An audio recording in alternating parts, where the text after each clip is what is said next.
Votre mariage en riant, on m'a dit tout à l'heure, j'espère que je vais rigoler. Alors si vous rigolez pas, il faudra aller le voir. Donc le thème de ce soir, c'est deux cerveaux bien différents. Et je vous laisse bien apprécier. À tout à l'heure. Vous m'entendez? Ça va? Eh bien bonsoir et bienvenue encore. Je crois qu'il y a un petit écho pour nos chers techniciens. Bienvenue encore à vous qui êtes venus ce soir pour ce séminaire qui s'appelle « Améliorer votre mariage en riant ». Alors pour ceux qui ne sont pas mariés, c'est pas grave. Améliorer votre couple en riant, c'est pareil, parce que ce sont des principes que nous allons partager, qui sont aussi pour les couples qui ne sont pas mariés, et même pour les célibataires, pour comprendre ce qui va se passer après dans votre vie. Je vois des jeunes là, je vois Jérôme qui est là. Tu vas apprendre des choses qui vont te servir dans la vie future. Mais vous êtes dans un séminaire spécial. C'est un séminaire pour couple, pour ceux qui n'aiment pas les séminaires pour couple. Dans l'assistance, j'imagine qu'il y a des femmes qui sont contentes de venir, qui se disent « Ah, on va apprendre ça, ça donne super ». Et il y a sûrement des hommes aussi qui se disent « Oh là là, je ne sais pas qu'est-ce que je fais là, moi. Hein. » Alors les hommes surtout, sachez que vous allez apprendre des choses, c'est vous qui allez être le plus contents d'avoir assisté à ce séminaire. Parce que ce n'est pas un séminaire pour taper sur les hommes parce qu'ils ne sont pas comme des femmes. Vous savez ce que je veux dire? C'est-à-dire que quand vous demandez à une femme ou à des femmes de définir un homme idéal, elles vont définir quoi? Une femme. Non, vous savez, les hommes, nous sommes faits d'une manière tout à fait spéciale, d'une manière saine. Nous ne sommes pas des pervers ou des gens bizarres, nous ne sommes pas tordus. Nous sommes des hommes et nous avons une légitimité à être des hommes. N'est-ce pas les hommes? Yes, yes, ok. Donc Dieu nous a fait pour une raison spéciale. Alors si vous n'êtes pas croyant, c'est pas grave, vous allez voir dans le séminaire, je vais parler pour tout le monde. Et des fois, quand je vais parler de Dieu, ben, c'est parce qu'il y a des croyants parmi nous, donc il y aura des références pour eux. Donc ne vous inquiétez pas, on n'est pas en train de vous parler de la Bible et compagnie. On va quand même citer quelques versets, mais on va surtout expliquer le monde de l'homme et le monde de la femme. Parce que vous savez, les hommes, c'est pas comme les femmes. C'est pour ça qu'on a mis deux petits symboles. Donc voilà la femme, voilà les hommes, et on va expliquer un petit peu ça. Parce que les femmes, c'est un peu compliqué, hein, n'est-ce pas les hommes? Les femmes, c'est très compliqué. Oui, pas tous en même temps. Les hommes, c'est très très simple. Les hommes, c'est simple. Simple, S-E-X-E. Ah, vous comprenez ce que je veux dire? Donc on va passer, vous voyez, c'est un peu détendu, hein, on va passer des moments un petit peu détendus. Ne vous inquiétez pas, on blague des fois, c'est pas grave, mais vous allez apprendre des choses quand même. Donc je vous présente quand même succinctement le programme des 3 soirées. Ce soir, ce sera l'histoire des deux cerveaux qui sont là. Et c'est important de comprendre comment fonctionne le cerveau de la femme et le cerveau de l'homme. Parce que des fois, quand on est en couple, l'homme observe sa femme et il dit « Oula, mais il y a un problème avec elle.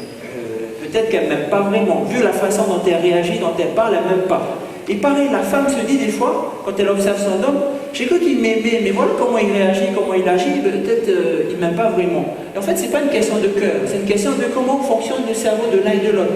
Et c'est pour ça que c'est très important de comprendre comment fonctionne le cerveau de la femme, le cerveau de l'homme. Donc c'est ce qu'on va voir ce soir. Pour compléter cette session de ce soir, nous allons avoir quelque chose de particulier mercredi soir.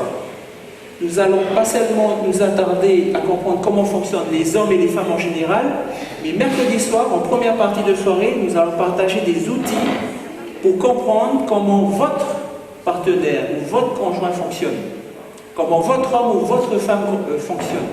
Parce que c'est une chose de comprendre comment les hommes fonctionnent en général, c'est une chose de comprendre comment les femmes fonctionnent en général, mais alors comprendre votre femme ou votre homme, là, c'est une autre histoire. Et vous allez voir, vous allez avoir des outils pour comprendre des choses, et ça va révolutionner votre relation. Ça va vous donner vraiment une énergie incroyable dans votre relation.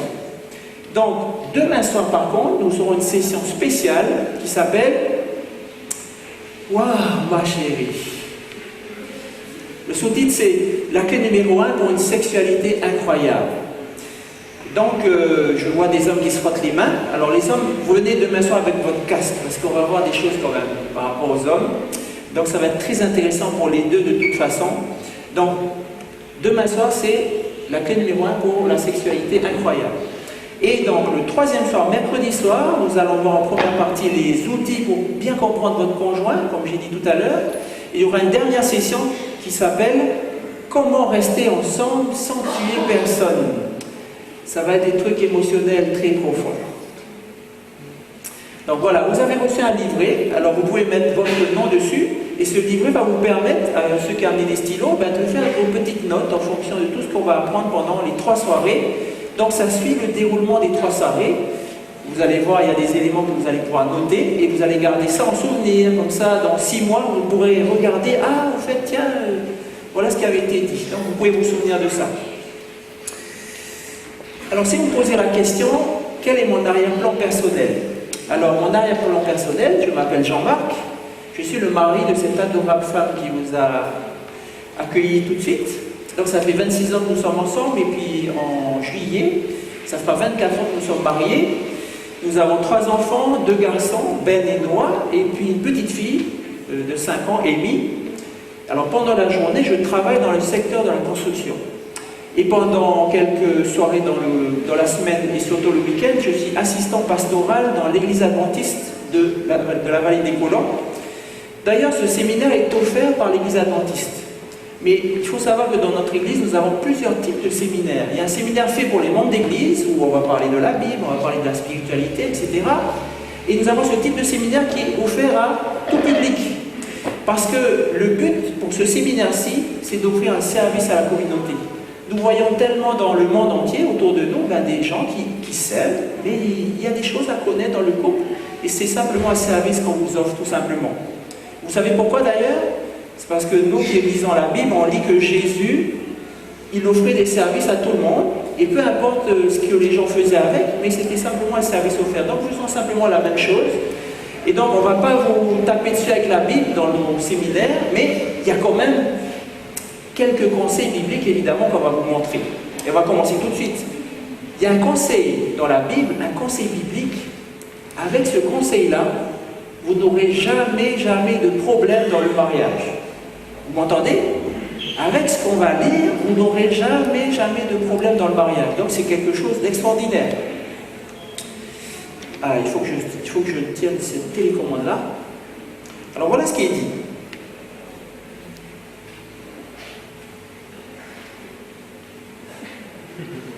Il est bon pour un homme de ne pas se marier.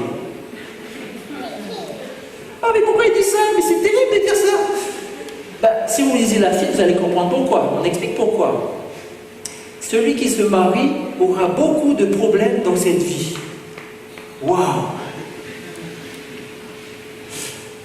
Mais pourquoi est-ce qu'il y a ça? C'est un constat réel. Vous savez, il y a des gens qui se disent: mais je suis marié, ça devrait être le bonheur, et puis on a beaucoup de problèmes. Et donc on dit: ah, j'ai des problèmes dans mon couple, dans mon mariage, j'ai des problèmes, je ne sais pas pourquoi, ça ne va pas.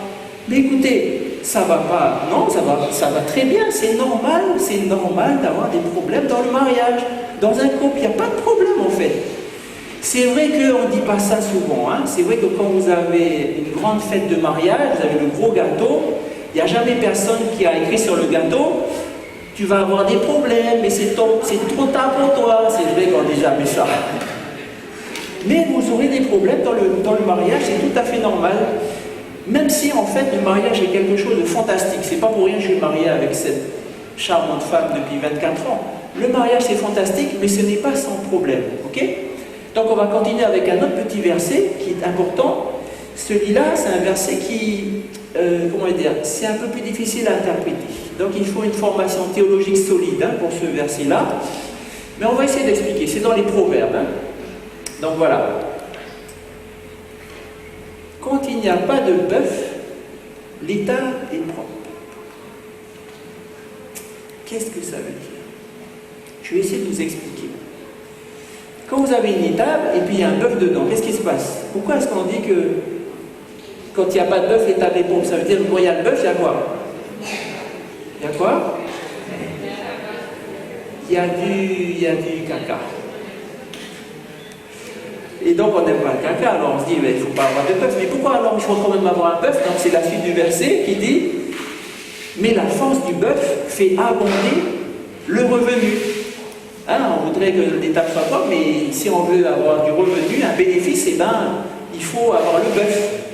Donc on aime tous avoir du bénéfice, on aime avoir des choses positives, c'est pour ça qu'on parle du bœuf, mais on n'aime pas le caca. Mais vous savez, la vérité, c'est qu'on ne peut pas avoir un bœuf sans caca.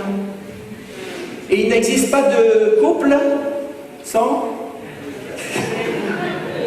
Vous pouvez tourner ça comme vous voulez, à moins de tirer sur le bœuf, mais là vous aurez un problème. Vous êtes obligé d'y passer, c'est comme ça. Il y a des problèmes. Dans ce séminaire, ce n'est pas pour atteindre la perfection du couple, la perfection du mariage, c'est pas fait pour ça. C'est fait pour augmenter la partie bénéfice, la partie positive de votre couple, et pour diminuer la partie caca. Donc c'est pour avoir un bon ratio, une bonne proportion, pour avoir la meilleure proportion possible. C'est pour ça qu'on fait ce séminaire. Donc c'est ça qu'on va essayer de faire progresser favorablement dans ce séminaire. Alors statistiquement parlant, vous savez, le mariage, c'est vraiment une institution fantastique. C'est prouvé, statistiquement, les gens mariés sont en meilleure santé. Les gens mariés sont plus heureux. Enfin, s'ils font ce qu'il faut, hein, parce que des fois, on ne fait pas ce qu'il faut, on est très très malheureux. Les gens mariés ont plus de revenus que les personnes célibataires. Et les gens mariés ont une meilleure vie sexuelle. Ah, ça c'est un peu étonnant, parce que dans notre société, c'est pas tout à fait ce qu'on pense. Hein. Quand des fois on dit, alors et toi, comment est ta vie sexuelle? Oh, moi je suis marié. Bon. Mais ça, c'est des balivernes, ça, c'est pas vrai. Les gens mariés ont une vie sexuelle fantastique, une vie sexuelle meilleure comparée à celle des célibataires. Et dernier point statistique, les gens mariés vivent plus longtemps. Et c'est particulièrement vrai pour les hommes. Ils ont fait une étude aux États-Unis. Ils ont montré que la chose la plus dangereuse pour un homme aux États-Unis, c'est de rester célibataire. La diminution de son espérance de vie, c'est la même chose que s'il fumait 2,5 paquets de cigarettes par jour. Donc vous imaginez un célibataire qui en plus fume 2,5 paquets par jour, c'est catastrophique. Hein. Donc le mariage, c'est vraiment quelque chose de merveilleux, mais il faut savoir comment on fait. Il y a des gens qui s'aiment, il y a des gens qui sont en couple et ils essaient de faire de leur mieux. Ils voudraient que ça marche bien, mais souvent, ils ne savent pas comment faire. Parce que vous savez, dans notre culture d'aujourd'hui, il n'y a pas de cours à l'école hein, pour savoir comment avoir un bon couple. Ça n'existe pas. On fait des maths, de la physique, on fait des trucs incroyables, mais il n'y a pas d'apprentissage de ces choses-là. Et tout le monde a perdu un petit peu l'art d'avoir des bonnes relations dans le couple et dans le mariage. Donc dans ce séminaire, nous allons faire des choses précises, nous allons voir des choses précises pour vous aider à transformer et à donner de la vie et de l'énergie à votre couple. Est-ce que vous êtes partant? Oui, ça va? Alors pour commencer, nous sommes obligés de parler des lois de la physique. Vous voyez, les lois de la physique, ça affecte tout le monde. Chez soi, je suis obligé de boire.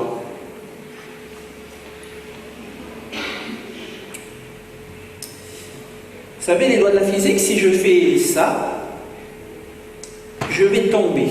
Je ne vais pas flotter dans l'air sur un tapis volant invisible. Je suis obligé de tomber parce qu'il y a une loi qui s'appelle la loi de la gravité. Et même si j'y crois pas du tout, même si j'y crois pas et je dis mais non, moi je peux voler, je ne vais pas voler. La loi, ça s'applique, la loi physique, ça s'applique à tout le monde. Et je m'adresse donc aux croyants qui sont dans cette salle, même aux croyants, ça s'applique aux croyants. Les relations humaines également affectent tout le monde, qu'on y croit ou pas. Et d'ailleurs, je vais peut-être choquer quelques-uns, mais il y a des personnes qui ne croient pas en Dieu, qui ont un très très bon mariage. Il y a des personnes qui croient beaucoup en Dieu, qui sont engagées avec Dieu, qui ont un mariage calamiteux, misérable. Vous savez pourquoi? C'est quoi la différence? C'est que dans un cas, ils respectent les règles relatives aux relations humaines dans le mariage, et dans l'autre cas, ils transgressent tous, tout le temps, les règles relatives aux relations humaines dans le couple. Et ils pensent que ça ne s'applique pas à eux. Et vous savez, quand vous conduisez, vous avez un virage qui vous attend, vous êtes dans votre voiture, et puis le virage a marqué 50 à l'heure. Si vous arrivez à 120 à l'heure, vous avez beau écouter de la musique chrétienne, vous allez beau avoir l'image de Jésus, vous allez faire quoi? Vous allez aller dans le décor. Donc c'est pareil pour les lois physiques, c'est pareil pour les lois humaines, les relations humaines. Il faut les connaître, et puis il faut les appliquer. Donc on va voir ce soir les comportements et stéréotypes des hommes et des femmes. Alors, les stéréotypes, qu'est-ce que c'est? C'est comment les hommes comment les hommes fonctionnent de manière générale. C'est leur tendance générale. Pour les femmes, les stéréotypes des femmes, c'est comment les femmes se comportent de manière générale. Ça ne veut pas dire que toutes les femmes sont comme ça, ou tous les hommes sont comme ça. Il y a toujours des exceptions, il y a des individualités. Si vous voyez par exemple qu'on entend les femmes sont comme ça et que vous êtes une femme et que c'est pas exactement pareil pour vous, vous inquiétez pas, c'est normal, il y a des exceptions, et puis chacun a ses petites variations. Vous avez seulement à interpoler vous-même. D'ailleurs, je me souviens, quand j'ai regardé comment une femme fonctionnait, j'ai regardé les choses et tout, et puis je dis, attends, mais je suis une femme, c'est pas possible. Et donc, sur certains aspects, je suis une femme. Mais dans les couples d'ailleurs, c'est intéressant parce qu'on voit qu'il y a des hommes qui ont des traits féminins, et bien comme par hasard, le conjoint, lui, il aura des traits, la femme aura des traits masculins. Et ça se complète toujours un petit peu harmonieusement. Alors, un exemple typique de stéréotype masculin, de stéréotype d'homme. Exemple typique, on dit, les hommes sont plus intéressés par le sexe que les femmes. Pourquoi est-ce qu'on peut dire ça? Parce que c'est vrai en général, mais ce n'est pas toujours vrai. Il y a des relations, c'est la femme qui est plus intéressée par le sexe que l'homme. D'ailleurs, s'il y a des cas dans cette salle, surtout restez calme, on ne veut pas savoir, et vous les mecs, ne faites pas le comme si, ah c'est super, on ne veut pas savoir, hein? Ok? On n'a pas envie de savoir. Mais je suis convaincu que le mariage, c'est vraiment une institution qui donne la vie. Dans notre culture, on nous dit l'institution du mariage, c'est quelque chose qui aspire notre vie. C'est quelque chose qui... C'est pour ça qu'on nous dit, avant de te marier, assure-toi que tu as fait assez d'études, assure-toi que tu as assez d'argent, assure-toi que tu as fréquenté la personne pendant 37 ans. Toutes sortes de choses qu'il faut faire pour se marier, parce que sinon, quand on va se marier, c'est comme si on a la corde au cou, aïe aïe aïe. Mais ce n'est pas comme ça, je vous assure. Le mariage donne la vie. Mais seulement si vous faites ce qu'il faut. Quand vous faites ce qu'il faut, le mariage, c'est la chose qui est la plus proche du paradis sur terre. C'est pas ouvert, c'est le mariage qui est le plus proche du paradis sur terre. Quand vous faites ce qu'il faut. Évidemment, quand vous ne faites pas ce qu'il faut, je n'ose pas vous raconter, c'est catastrophique. Alors maintenant, nous allons examiner le cerveau de la femme et le cerveau de l'homme. Et on va commencer par le cerveau de l'homme. Le cerveau de l'homme, il est très très spécial. Je vais vous expliquer. Dans le cerveau de l'homme, il y a plusieurs boîtes. Il y a une boîte pour le travail. Il y a une boîte pour la voiture. Il y a une boîte pour le sport. Il y a une boîte pour la femme. Il y a une boîte pour les enfants. Il y a aussi une boîte pour la belle-mère, mais un peu dans la cave, là, noyée quelque part. Mais enfin, bref, il y a des boîtes partout, et la règle absolue, ces boîtes ne se touchent pas. Il ne faut pas qu'elles se touchent. Interdit de toucher. Ok? Donc quand un homme discute, il va sortir la boîte de son cerveau, il va piocher ce qu'il a discuté, il va sortir, on va discuter, et quand c'est fini, on remet dans la boîte, et on remet dans le cerveau, et on ne touche pas les autres boîtes. Voilà, c'est comme ça les hommes. Alors les femmes, c'est différent. D'ailleurs, les femmes s'approchent de... ça fait peur. Les femmes, il faut une protection spéciale. Parce que les femmes, c'est une boule de câbles. Et les câbles sont reliés à tout. Et les câbles sont en train de faire... Les câbles, c'est l'argent, la maison, le travail, la belle-mère. Et il y a une énergie dedans, ça s'appelle l'émotion. C'est comme une super autoroute sur Internet. Waouh! Et c'est pour ça que les femmes se rappellent de tout. Vous savez, quand vous vivez quelque chose, qu'il y a une émotion, ça grave dans le cerveau. C'est pour ça que les femmes se rappellent d'absolument tout. Nous aussi, les hommes, on se rappelle, hein, quand il y a un événement et puis il y a une émotion, ça grave aussi, mais nous les hommes en général, on s'en fiche de tout, hein, donc c'est pour ça qu'on oublie tout aussi. Les femmes, c'est pas comme ça. Les femmes, elles retiennent tout. Elles retiennent tout pour toujours. Hein. Pas plus tard que la semaine dernière, ma femme me dit, tu te souviens quand on avait 21 ans, on a fait ça, et t'as dit ça? Je me souviens plus, moi. Puis si. C'est pour toujours.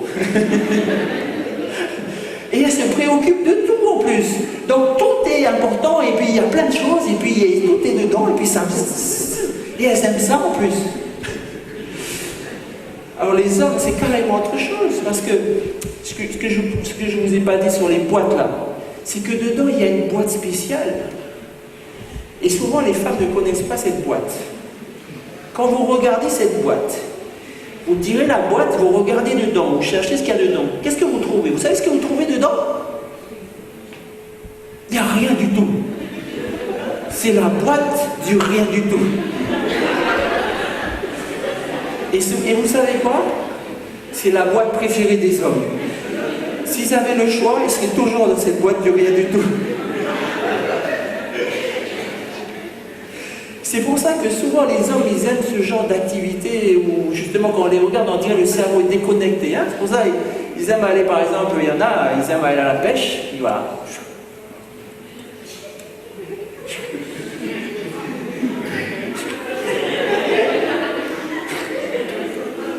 Ah bon, ça c'est les pêcheurs, mais la plupart des hommes, ils sont dans leur salon, télécommande.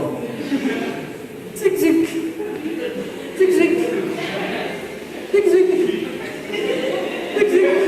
Puis la femme à côté, hey, tu ne peux pas arrêter de faire ça parce qu'on ne peut plus suivre là. Laisse-moi tranquille. Et en fait, ils ont mesuré ça scientifiquement. Vous savez, en Pennsylvanie, il y a l'université de Pennsylvanie qui a fait un test avec des hommes. Ils ont mis des tas de capteurs là, vous savez, puis ils avaient un moniteur là, et puis ils ont regardé. Et ils ont vraiment prouvé que l'homme est capable de ne penser à rien du tout, tout en respirant. Il y a un gars qui a dit, hey, il est mort peut-être. Maintenant, non, je ne suis pas mort, je ne suis pas mort. Les femmes, elles ne peuvent pas faire ça. Les femmes, ça les rend folles, justement. Elles ne comprennent pas cette histoire de boîte de rien du tout. Parce que leur cerveau, est toujours... Elles ne comprennent pas, ça les rend folles. Parce qu'il n'y a rien qui rend une femme plus folle ou plus énervée que de voir son homme qui ne fait rien du tout. Ça les énerve. Alors les femmes, c'est une révélation, non? Commencez à comprendre. Ah, c'est pour ça que... Ah, maintenant je comprends tout. Hein, Nathalie, tu comprends tout maintenant, hein? Alors il y a des femmes qui aiment leur homme et qui se disent, mais est-ce que je peux aller avec lui dans sa boîte du rien du tout? Non, vous ne pouvez pas aller avec lui dans sa boîte du rien du tout. Pourquoi? Ben parce que si vous y allez, ben, il n'y aura plus rien du tout. Et puis on vous connaît les femmes, hein? Vous allez rentrer dedans et dire, ah, c'est un peu vide par ici, il faut décorer, mettre un rideau, une table, quelque chose de plus beau. Laissez de cet homme tranquille dans sa boîte de rien du tout. Sortez de là, c'est pas votre lieu. Et quand vous connaissez ça, vous allez comprendre comment les hommes gèrent leur stress. C'est important de savoir comment ils gèrent leur stress. Comment est-ce qu'un homme gère son stress? Tout simplement, eh bien, il court dans sa boîte de rien du tout. Et la dernière chose qu'il veut, c'est de parler de ça. On ne veut pas parler de ça, on veut juste rester comme ça. Voilà, zen, hein? Et donc, la femme qui voit son homme dans cet état, elle s'est dit, dans cet état de légume, elle va dire, à quoi tu penses? Ah, rien. Mais tu ne peux pas ne penser à rien. Laisse-moi tranquille. La femme, c'est pas comme ça. La femme, quand elle est stressée, il faut qu'elle parle parce que sinon, ça va exploser. Et puis il a dit ça, et puis la maîtresse a dit ça, et puis elle est dans la voiture, et puis sur la route, et puis bébé, machin, nanana. Et vous savez, quand la femme commence à faire ça, qu'est-ce que les hommes font? Eh bien, ils courent, là. Ils disent, oh là, ils ont peur. Quand on dit, mais pourquoi tu cours comme ça? Ben, je ne sais pas quoi lui dire, là, parce que je ne sais pas comment faire. Mais les hommes, il n'y a rien à dire. Il faut juste se taire, et puis il faut écouter. C'est tout ce qu'il y a à faire. Ah, Jérôme, enfin, t'es pas peut-être en couple, mais... Alors, Jérémie, quand ta femme, elle est comme ça, jamais, il ne faut rien dire. Il faut la laisser. Il faut la laisser. Il ne faut pas la contrarier. Et surtout, les hommes, quand tu voyais, la plupart des hommes, quand ils voient ça, ils se sentent obligés de trouver une solution. Parce qu'en fait, chez les femmes, vous savez, quand un homme parle à un autre homme d'un problème, c'est pour lui demander une solution. Il veut qu'on l'aide. Parce que s'il dit rien, c'est qu'il n'y a rien à dire. Mais quand il parle, c'est vraiment, il veut une solution. Donc il voit sa femme, il se dit, ah mais elle veut une solution. Écoutez, les hommes, si vous faites ça, c'est là qu'elle va s'énerver encore plus. Parce qu'elle ne veut pas de votre solution. Elle ne veut pas que vous lui disiez comment arranger les choses. Elle veut juste que vous l'écoutiez. Elle veut juste que vous taisiez, que vous l'écoutez. J'entends des femmes qui disent, yes, yes, vas-y, dis, tais-toi, vas-y, vas-y. Et certains gars disent, oh oui, peut-être il faudrait quand même qu'elle me dise ce qu'elle ressent. Alors, les gars, il faut que vous sachiez une chose. Une femme, des fois, quand elle a ses émotions et tout ça, c'est en parlant qu'elle va clarifier la connexion de ses câbles. C'est pour ça qu'elle a besoin de parler. Et quand elle va gérer la connexion de ses câbles, c'est là qu'elle va pouvoir elle-même clarifier ses sentiments et ses émotions. Donc, il faut la laisser parler. C'est comme ça qu'elle va comprendre elle-même ce qui arrive et qu'elle va comprendre elle-même comment arriver à gérer la chose. Voilà. Et c'est ça qui est difficile des fois, c'est que quand deux personnes comme ça s'aiment, eh bien quand il y a un problème, ils s'aiment, alors ils veulent donner à l'autre leur meilleure solution. C'est normal. Donc un homme sent que sa femme est stressée, et puis il vient à côté d'elle en lui offrant la meilleure solution, c'est-à-dire on va en parler, comme ça on va trouver comment on va faire, mais elle va sortir le couteau, je vous dis, il ne faut pas faire ça. Et une femme, et elle voit que son mari est stressé, que son homme est stressé, et elle s'approche, et elle dit, ça c'est sa meilleure solution à elle, il faut parler, c'est une femme. Parle-moi. Mais pourquoi tu ne veux pas me parler?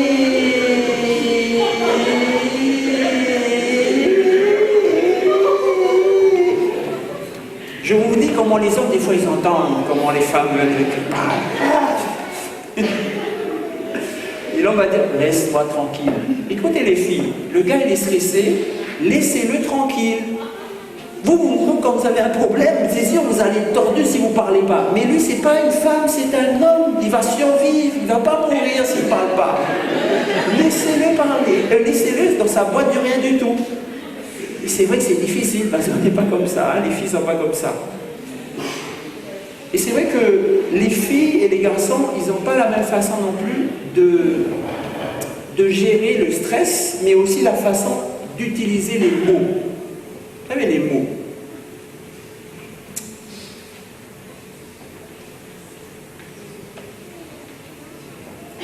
Devinez qui c'est qui utilise le plus de mots? Les hommes ont tendance à utiliser moins de mots que les femmes. Les femmes, elles ont tous les câbles connectés, alors il faut gérer les connexions de chaque câble, donc il faut dire beaucoup plus de mots.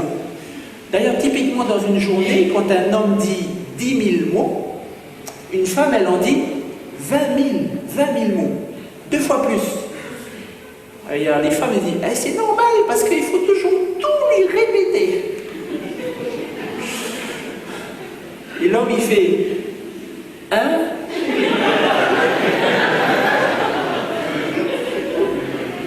Vous savez, ils ont fait des études, hein? Ils ont filmé dans certaines maternités les bébés. Ils ont filmé dans les maternités les bébés dans les... Et vous savez comment sont les filles? Les filles, elles sont comme ça. Puis ils ont regardé les garçons. Les garçons, ils sont comme ça. Et après, ils ont regardé les garçons et les filles dans les parcs pour enfants. Vous savez qu'ils s'amusent dans le parc. Et qu'est-ce qu'ils ont vu? Ils ont regardé les filles. Les filles, pendant qu'elles sont en train de jouer, elles sont en train de parler aussi aux autres enfants. Et elles ont des conversations vraiment très élaborées, qui se tiennent là, elles parlent, et puis c'est très pertinent, c'est très intéressant. Et puis, quand il n'y a plus les autres enfants, elles continuent d'ailleurs à parler. Ils ont regardé les garçons. Alors les garçons, eux, bon, ils parlent aussi, mais ils ont remarqué qu'il n'y a que 55% de ce qu'ils disent qui est compréhensible. Parce qu'ils sont en train de jouer, et puis il y a des sons qui sortent de leur bouche, hein, c'est...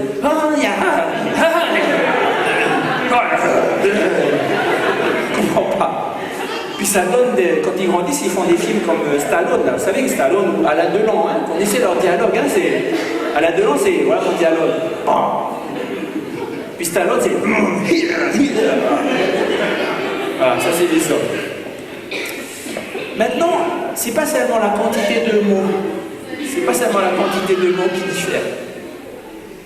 C'est aussi la signification des mots. Alors vous voyez, par exemple, quand vous dites le mot rien, pardon, je me suis trompé, ça ne commence pas avec rien. Ça commence avec 5 minutes. Quand vous dites à un homme 5 minutes, il dit c'est combien 5 minutes? Eh bien il va dire 5 minutes c'est 5 minutes. Mais pour une femme, 5 minutes, c'est une période de temps indéterminée. Alors t'es bientôt prête? Oui, dans 5 minutes. Et c'est là que je me suis rendu compte que je suis une femme, puisque c'est plutôt chez nous, c'est moi. Elle me dit, t'es prêt? Oui, dans 5 minutes. Et maintenant tout le temps. Quand vous dites aussi le mot rien, rien. Quand vous dites à un homme, alors, qu'est-ce qu'il y a? L'homme, il dit rien, ça veut dire rien. Et quand vous dites à une femme, qu'est-ce qu'il y a? Non, rien. Alors là, attention, ça va parler. Attention, il faut être très prudent là. Vous savez même comment, il n'y a même pas des façons de parler, il y a aussi des soupirs. Vous savez quand on fait un soupir, c'est ah. Quand un homme il fait un soupir, il fait ah. Ça veut dire qu'il est content, il est satisfait. Ah. Mais quand une femme fait ah, alors là, ça veut dire qu'elle est en train de vous donner une occasion d'expliquer vos dernières bêtises. Attention. Et quand un homme dit, quand il dit vas-y, vas-y, l'homme il est en train de dire vas-y, ça veut dire vas-y, il est poli. Mais quand une femme commence à dire allez, vas-y, explique ta dernière bêtise, attention les hommes à ce que vous allez donner comme explication. Parce que si l'explication est mauvaise, il y aura un ah. Et puis après vous allez avoir une dispute à propos de rien. Et puis après vous n'aurez plus de relations sexuelles pendant au moins 5 minutes. Alors, les femmes, il faut savoir que les femmes ont un cerveau spécial parce qu'il y a beaucoup de mémoire dedans. Vous savez, dans les ordinateurs, plus il y a de mémoire, plus l'ordinateur est performant. Et donc elle a de la mémoire supplémentaire par rapport à l'homme. C'est pour ça qu'elle se rappelle des détails de chaque chose. Le cerveau de l'homme, lui, c'est les spécifications minimales, hein, juste ce qu'il faut pour manger et respirer, c'est tout, ça suffit. Quand il y a un événement, pour l'homme, c'est un événement. Il se classe dans la catégorie événement et puis c'est tout. Mais la femme, un événement, c'est connecté avec tous les détails autour de l'événement. Donc elle va prendre tout ça en même temps, elle va tout prendre les détails. Vous voyez, dans un couple, il y a des amis qui appellent pour dire, ça y est, le bébé est né. Alors l'homme, il décroche, puis il parle, et puis voilà, il raccroche. Ah, les amis ont appelé, le bébé est né. Et là, la femme, elle dit, ah ouais, et alors, c'est quoi? C'est quoi? C'est un garçon ou une fille? Ah ben, je sais pas. Et il pèse combien? Je sais pas, moi. Et t'as pas demandé? Ben, je sais pas, peut-être moins de 9 kilos, non? C'est pas ça? Et souvent, c'est des phrases comme ça, hein, quand la femme revient à la fin de la journée, elle dit à son homme, alors, comment était ta journée? Ah ben, c'était bien ma journée. Et des fois même, elle va nous presser. Mais raconte-moi ta journée. D'ailleurs, ma femme aime bien me dire ça. Hein. Alors, c'était comment ta journée? Ah ben, j'ai une réunion. Ah ben oui. Ah mais c'était comment ta réunion? Eh ben, on a parlé des marchés publics et du CCAG, de l'article, machin. Après, elle me dit, ah ok, c'est bon. Hein. Mais souvent, les femmes, elles veulent tout comprendre, tous les détails. Mais des fois, on panique, nous les hommes, parce que des fois, on nous pose la question, comment c'était la journée? On dit, oh, ça va, c'était bien. Et alors, qu'est-ce que tu as fait? Et il y a certains d'entre nous qui sont en train de chercher, et puis, je ne sais plus. Hein. Puis on commence à paniquer parce qu'elle nous demande plein de détails, et puis elle va se poser des questions. Du côté de la femme, c'est vraiment tic, tic, tic, tic, tic, tic, tic, tic, tic. Pour les hommes, on dit l'essentiel, et puis ça y est, c'est tout. Pour la femme, elle va raconter ce qui s'est passé dans tous les détails. Elle va revivre ça entièrement. Et vous allez être dans une télé 3D, quoi. Vous allez carrément être immergé dedans. Et même, je vais vous dire un truc, hein, des fois, ma femme, elle fait des rêves. Et puis le matin, elle dit, oh, j'ai fait un rêve. Alors, j'ai le malheur de dire, ah ben, raconte-moi ton rêve. Là, c'est du 4D, parce que c'est depuis le début jusqu'à... Et à la fin, je lui dis, mais tu pourrais écrire ton rêve pour faire des romans, parce que c'est incroyable. Il y a tous les détails depuis le début. Les femmes, elles ont vraiment un cerveau extraordinaire, pardon chérie. La plupart des couples luttent sur ce point. Des fois c'est pénible, des fois c'est un peu difficile à vivre. Hein. Vous savez, le mari revient à la maison et puis il dit alors chérie, le plombier il est passé oui, il est passé. Alors qu'est-ce qu'il a dit? Ben, il a dit qu'en ce moment il fait meilleur qu'hier et puis ben, sa femme elle a eu un bébé. Et puis, mais non, mais c'était quoi la panne? Est-ce qu'il a réparé? Les hommes c'est l'essentiel, les femmes, ben voilà, détail. Et donc ça influence la manière dont on écoute. Vous savez, les hommes, ils savent écouter aussi, hein, faut pas croire, hein, mais ils ont une façon un peu spéciale d'écouter. C'est ce qu'on appelle l'écoute sélective. Les femmes, c'est tout dans les détails, les hommes, c'est pas trop dans les détails.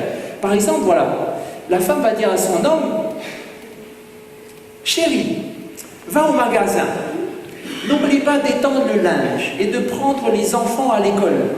Le produit lessive est quelque part, mets le lave-vaisselle en position repos quand la vaisselle est terminée. Puis la femme elle dit, c'est bon, t'as compris chérie, hein? Oui, ok, pas de problème, t'inquiète pas. Et puis le soir, il revient à la maison et puis il dit, ah, qu'est-ce qu'elle a dit déjà? Puis il fouille dans sa mémoire, il ouvre les boîtes l'une après l'autre. Puis finalement, il commence à se dire, ah ouais, je crois qu'elle a dit un truc qui est comme ça, là. Ah ouais, ok, ça y est, je me rappelle maintenant. Elle m'a dit, chérie, va t'étendre et prendre quelques repos.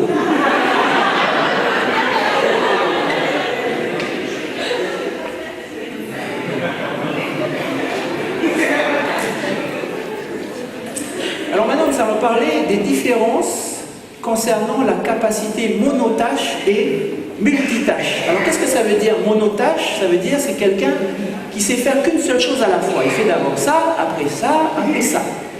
Multitâche, c'est quoi? C'est quelqu'un qui sait faire plein de choses en même temps. D'ailleurs, c'est simple, hein, vous venez chez nous, encore une fois, pardon chérie, mais je vois ma femme faire la cuisine, on dirait qu'elle a 9 bras, parce qu'elle est en train de saler là, de couper la salade là, de cuire la viande là, elle fait tout en même temps. Et puis en plus, elle dit aux garçons de faire ceci, cela. C'est incroyable. Moi, je regarde, c'est une merveille de la nature. C'est incroyable comment les femmes sont faites. Donc, en général, les femmes sont multitâches. Les hommes, en général, sont monotâches. C'est pour ça qu'un homme ne peut pas s'occuper de plus d'un enfant à la fois. Chérie, tu t'occupes bien de bébé, hein? Il est où l'aîné? Ah, je sais pas. Mais nous, les hommes, on est monotâches et ça nous permet de faire les choses très bien. Nous sommes très concentrés quand on fait quelque chose. On est capable d'aller vraiment dans des domaines très pointus, d'amener les choses à un niveau extraordinaire. Et c'est pour ça, les femmes, que la plupart des hommes, la plupart des grands métiers où on voit les grands experts de certains métiers, ce sont des hommes. Par exemple, les designers de mode. C'est qui les plus grands designers de mode? Ce sont les hommes. C'est qui les plus grands chefs cuisiniers? Ce sont les hommes. Alors que ce sont des autres domaines, habituellement, c'est plutôt pour les femmes. Mais c'est cette capacité de se focaliser, de faire les choses extrêmement bien qui fait que c'est pour ça qu'on est monotâche. C'est un avantage aussi. Les femmes, elles peuvent jongler avec plein de choses. Hein. Elles peuvent rester devant la télé, elles lisent un magazine, elles regardent l'émission, elles téléphonent à leur copine et puis elles mangent des cacahuètes en même temps. Et puis l'homme il voit ça, il dit, ah il y a un match de foot, je vais prendre la télécommande, il s'approche, touche pas ça. Mais tu ne peux pas faire tout, touche pas ça. Voilà. Ok. Eh bien, ça affecte la façon dont nous écoutons les hommes. Puisque nous sommes monotâches, ça a des incidences sur la façon dont nous écoutons. Parce que quand on fait quelque chose, vous savez qu'est-ce qui se passe quand on fait quelque chose? On n'entend plus rien du tout. Quand une femme, elle est occupée, elle fait à la maison, elle fait des trucs, multitâches, voilà, elle fait ceci, elle fait cela, et puis elle voit son homme assis dans la cuisine en train de lire le journal. Et elle pense qu'il est multitâche aussi. Donc elle vient lui dire, ah oui, tu sais, blablabla. Et puis l'autre, avec son journal, qu'est-ce qu'il fait? Il fait... Mais vous savez, il est en train de décoder son journal, hein, il fait une seule chose à la fois, il n'entend absolument rien du tout de ce que la femme dit. Et ça met en colère les femmes. Donc les femmes, vous savez, il ne faut pas prendre les hommes comme ça, blablabla. Il faut venir à côté de lui, et il faut lui dire, est-ce que tu peux m'écouter? Et puis s'il faut, il faut tourner sa tête pour enlever du journal. Et puis il faut lui laisser le temps aussi de changer de boîte. Hein. Il faut brancher l'autre boîte, pour le temps de déconnecter. Et d'ailleurs, ah, je ne savais pas que tu étais là. Vous riez, c'est sérieux les filles. Parce que cette discussion que vous avez, vous allez avoir cette discussion quelques heures plus tard, et vous allez vous disputer, parce que vous allez dire à votre homme, mais je t'ai dit tout à l'heure, mais tu m'as jamais dit ça. Mais je t'assure, je t'ai dit, tu étais dans la cuisine, tu lisais le journal. Ben oui, ben je sais que je lisais le journal, mais je t'ai jamais vu dans la cuisine. Vous allez voir, ce sera une sorte de future dispute. Vous savez que lui avait dit, vous êtes sûr, et lui, dans son cerveau, il ne vous a jamais entendu. Pendant des années, c'était comme ça avec ma femme. Hein. Elle dit, mais je t'ai dit. Moi, je dis, non, tu m'as jamais dit, mais si, nanana. En fait, c'est tout simplement que l'homme, ben, il était dans son truc. Et quand elle est venue parler, elle a cru qu'il écoutait, il n'écoute pas. Et comme je vous ai dit, l'homme, il a un mécanisme naturel de défense en plus. C'est comme je vous ai dit, quand on vient le perturber, vous savez, il est concentré dans son activité, et il y a des systèmes d'autodéfense. Et donc quand on vient le perturber, il se renforce encore plus, et si jamais il voit que c'est quelqu'un qui veut le parler, il fait et puis quand ce sera fini, la personne va s'en aller, ça y est, il est débarrassé. Alors les hommes et les femmes, il faudra que vous passiez un contrat l'un avec l'autre là. Il faut faire un deal, ok? Le contrat, c'est quoi? C'est que quand la femme, elle veut aller parler à son homme, il est occupé déjà, il va falloir quoi? Il va falloir bien s'arrêter et lui dire, est-ce que tu peux faire attention, j'ai besoin de te dire quelque chose. Et l'homme, vous allez devoir vous engager à dire, oui, je dois m'arrêter, je laisse mon truc, je laisse mon journal, je laisse mon tournevis, et puis je l'écoute bien. Et donc la femme, vous allez dire ce que vous avez à dire, et vous n'allez pas parler pendant des heures parce qu'il est occupé. Et une fois que vous avez dit ce que vous avez à dire, il va dire ok, et là il va reprendre, vous allez le laisser reprendre son activité. C'est bon, vous pouvez signer le contrat. C'est important cette chose-là parce que il y a vraiment des grosses disputes juste à cause de ça. Donc une fois que vous réglez ça, vous allez voir, vous allez bien plus profiter l'un de l'autre. Mais des fois, malgré nos efforts, ça ne marche pas toujours. Alors, tu es prêt pour 18h? Ah, qu'est-ce qu'il y a à 18h? Mais je te dis, maman, elle vient tout à l'heure. Maman vient nous voir, c'est important. Et des fois, peut-être qu'on est sourd. Souvent, les femmes disent, non, vous n'êtes pas sourd, vous ne faites jamais attention. Mais le pasteur Bungor, donc celui qui a fait ce séminaire, il a carrément fait des analyses pour voir s'il n'était pas sourd réellement. Il a même vu qu'il entendait des ultrasons, enfin bref. C'est peut-être pas seulement ça. Il y a aussi une autre raison pour laquelle, des fois, ça ne marche pas quand même, la communication. Vous allez faire le test, les hommes. À la maison, vous allez voir votre femme, naturellement, enfin, encore une fois, c'est les stéréotypes, c'est les comportements généraux. Votre femme, donc, est en train de vous parler. Et vous allez bien observer. Elle vous parle dans la cuisine. Puis vous allez voir qu'elle va se déplacer dans le salon. Et elle vous parle toujours. Et elle va aller dans la buanderie. Et elle vous parle toujours. Et là, vous allez dire, mais je t'entends plus là, tu es carrément de l'autre côté là. Et là, la femme, elle va répondre, ben oui, mais de toute façon, tu m'écoutes jamais. Et le jour suivant, elle va encore vous donner des informations vitales, alors que vous n'êtes pas au même endroit, vous n'êtes pas dans le garage comme elle. Alors que nous, les hommes, on fait une seule chose à la fois. Donc les femmes, comme vous êtes multitâches, vous faites plein de choses en même temps, et bien même quand vous parlez de plein de choses différentes en même temps. Des choses qui sont très importantes, hein. Par exemple, maman vient à dîner ce soir, c'est super important. Et vous allez parler de plein d'autres choses banales, anodines. Bon, ça ne veut pas dire que c'est pas intéressant, mais vous allez mélanger tout ça en même temps. Et vous savez, nous les hommes, on n'arrive pas à décoder tout ça. Hein. C'est difficile pour nous, et donc à chaque fois, on va rater l'information. C'était un gars d'ailleurs, il était en train de laver, de réparer son sèche-linge. Donc vous savez, dans le hublot, il avait sa tête dedans et puis il entend sa femme lui parler. Il a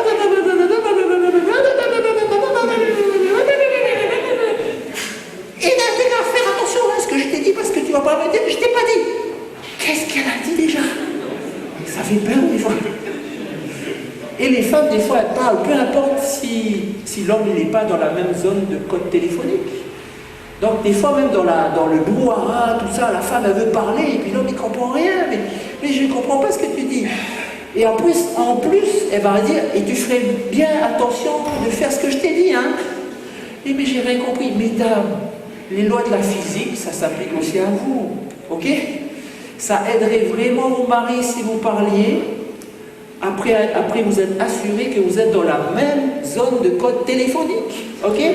Ok les femmes? Un jour, il y avait un gars qui a raconté son expérience. Il était dans la salle de bain, il y avait l'eau qui coulait dans la douche, il y avait le ventilateur qui tournait doucement, et puis le son qui rebondissait dans le carrelage, et puis dans le carrelage de la douche, et puis il entendait sa femme lui parler à travers la porte. Alors les femmes, ça va pas. Même des fois on est aux toilettes, et puis, hey, quoi, qu'est-ce qu'elle dit là? Oh là là, c'est compliqué des fois. Mais donc les femmes, le mystère il est résolu là ce soir.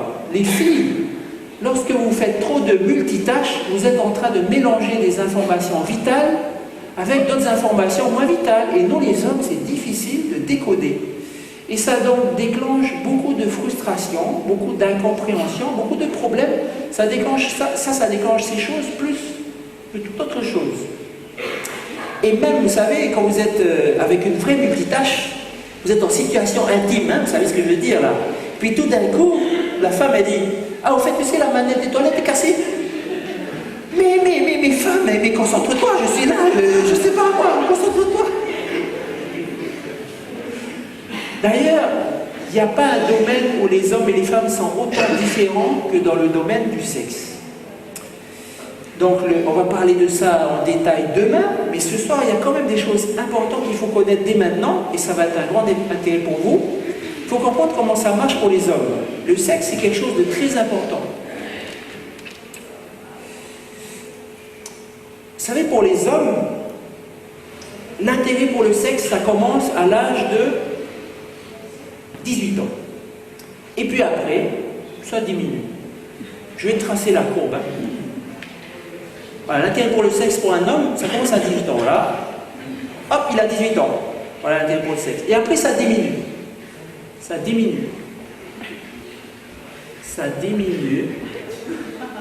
Ça diminue. Ça diminue. Et après, on est mort.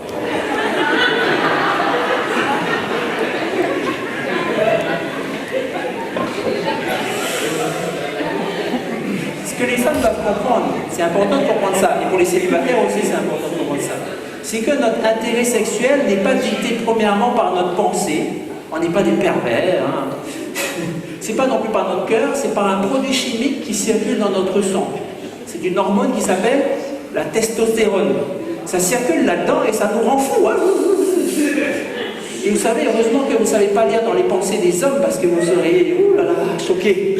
Et nous les hommes, on essaie à tout prix de minimiser ça. On essaie de... Et vous savez même, il y a des hommes, quand vous voyez des hommes, dans le cours de leur vie, leur état de santé décline. Et vous allez voir qu'effectivement, quand leur état de santé décline, ben, l'intérêt pour le sexe, ça va baisser. Mais il suffit que vous le remettiez en bonne santé, vous avez le bon traitement et tout ça, et puis tout d'un coup, voilà, ça va remonter tout naturellement, il n'y a pas de problème. C'est comme ça que ça marche. Et donc, ce n'est pas que nous sommes des aliénés, ni des pervers, c'est Dieu qui nous a configurés comme ça. Et pour une raison bien précise. Ah, quelle raison précise. On va vous montrer ça dans un instant. Mais ce que vous devez comprendre, les femmes, c'est que ce truc-là, ça nous perturbe beaucoup. Vous savez, même le matin, tôt le matin, il y a des choses qui se passent. Hein.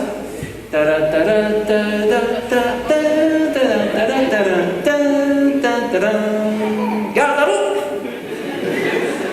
On se réveille comme ça. Et pourtant, on pensait absolument à rien. Hein. C'est pas de notre faute.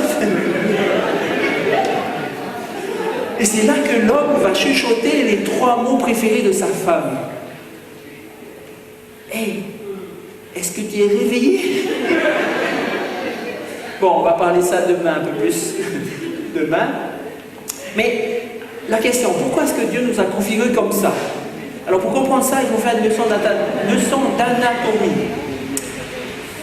Leçon d'anatomie. Ouh là là, ça fait peur, hein?